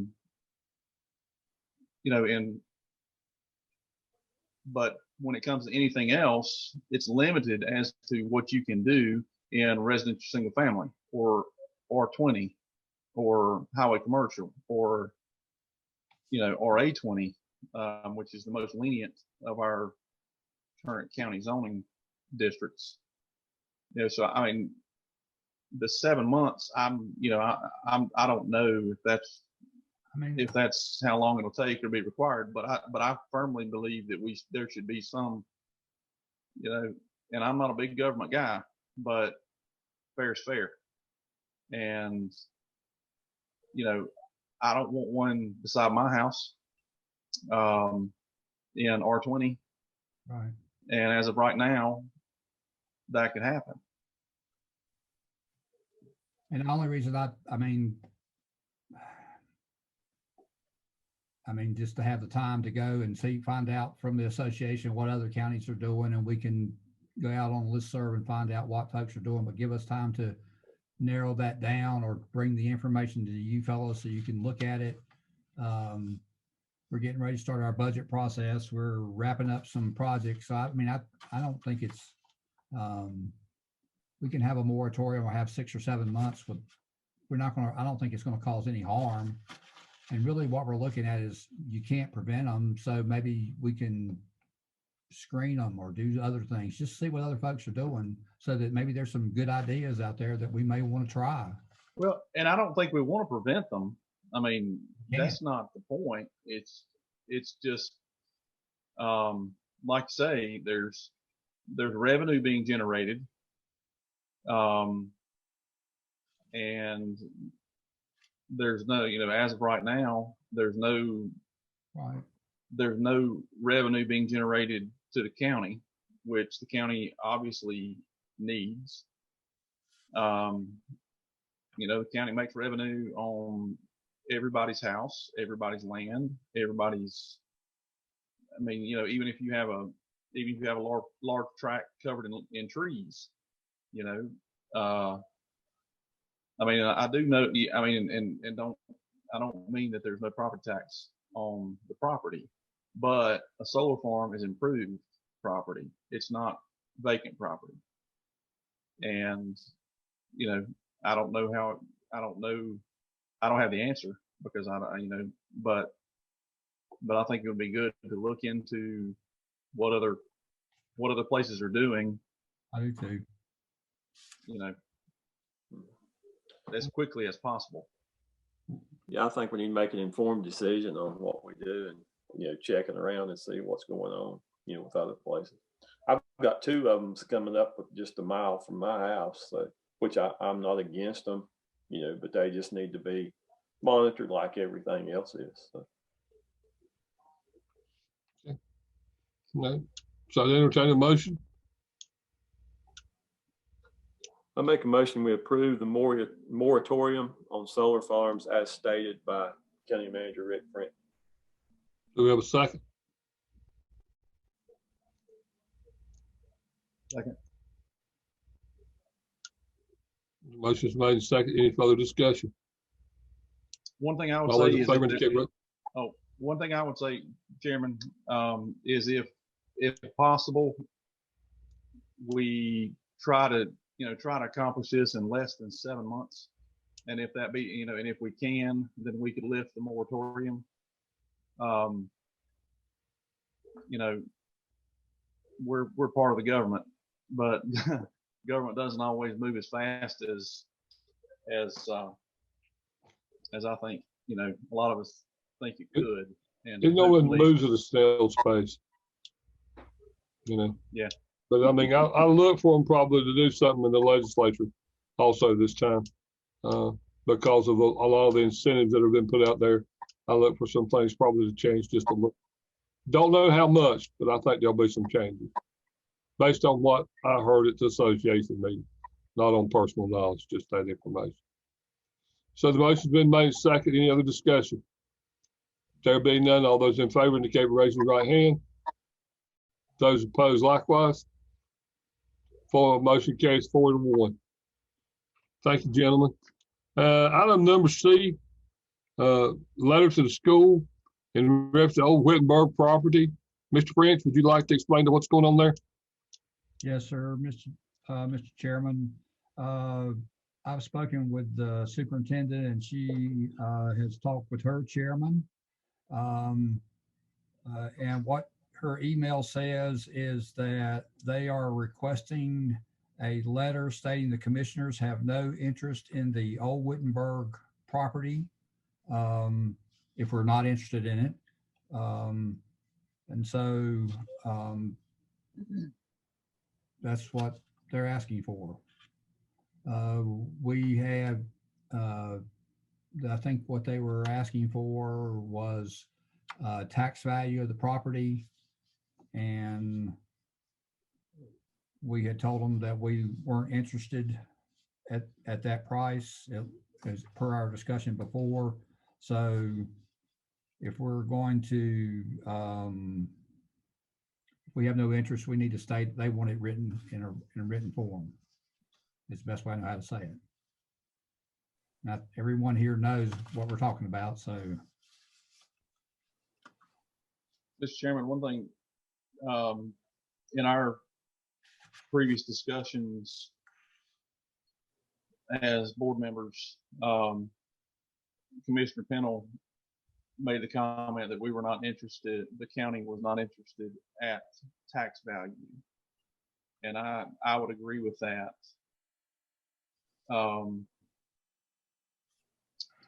Obviously,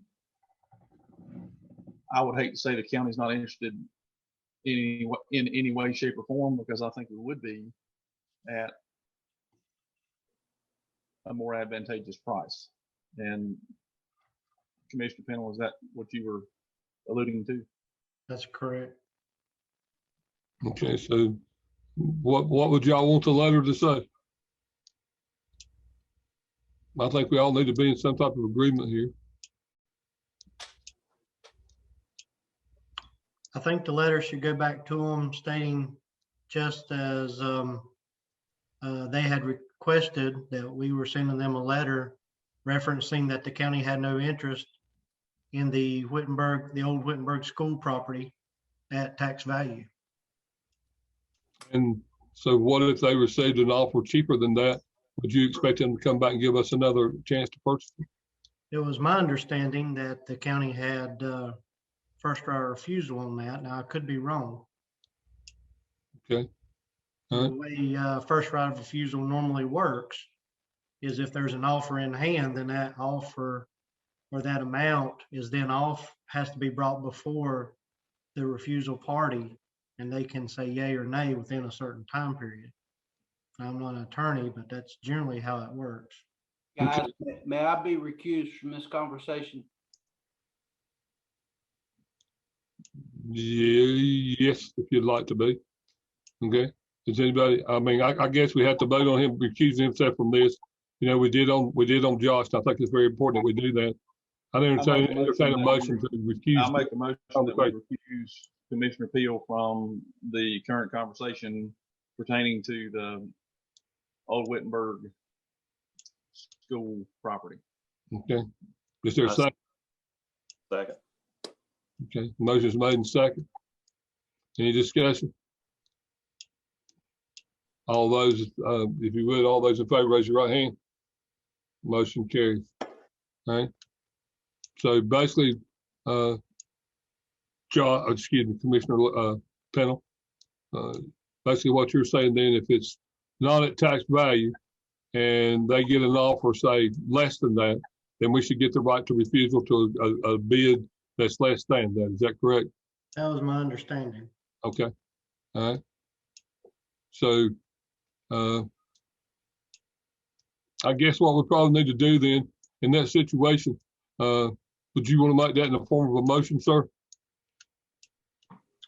So that we'll just be on record of what we're stating here, so everybody will understand where we're at as county commissioners. And that's the whole thing here, so that they'll understand where we're at. I mean, does everybody understand what we're talking about? Yes. Okay. I'd like to put in the form of a motion that the county commissioners are not or do not have interest in purchasing the old Wittenberg property at tax value, but would reserve the right to look at an acceptable offer presented to the school system for a refusal or acceptance at that time. Okay. That motion has been made. Is there a second? Second. Motion is made and second. Any further discussion? Those in favor indicate by raising your right hand.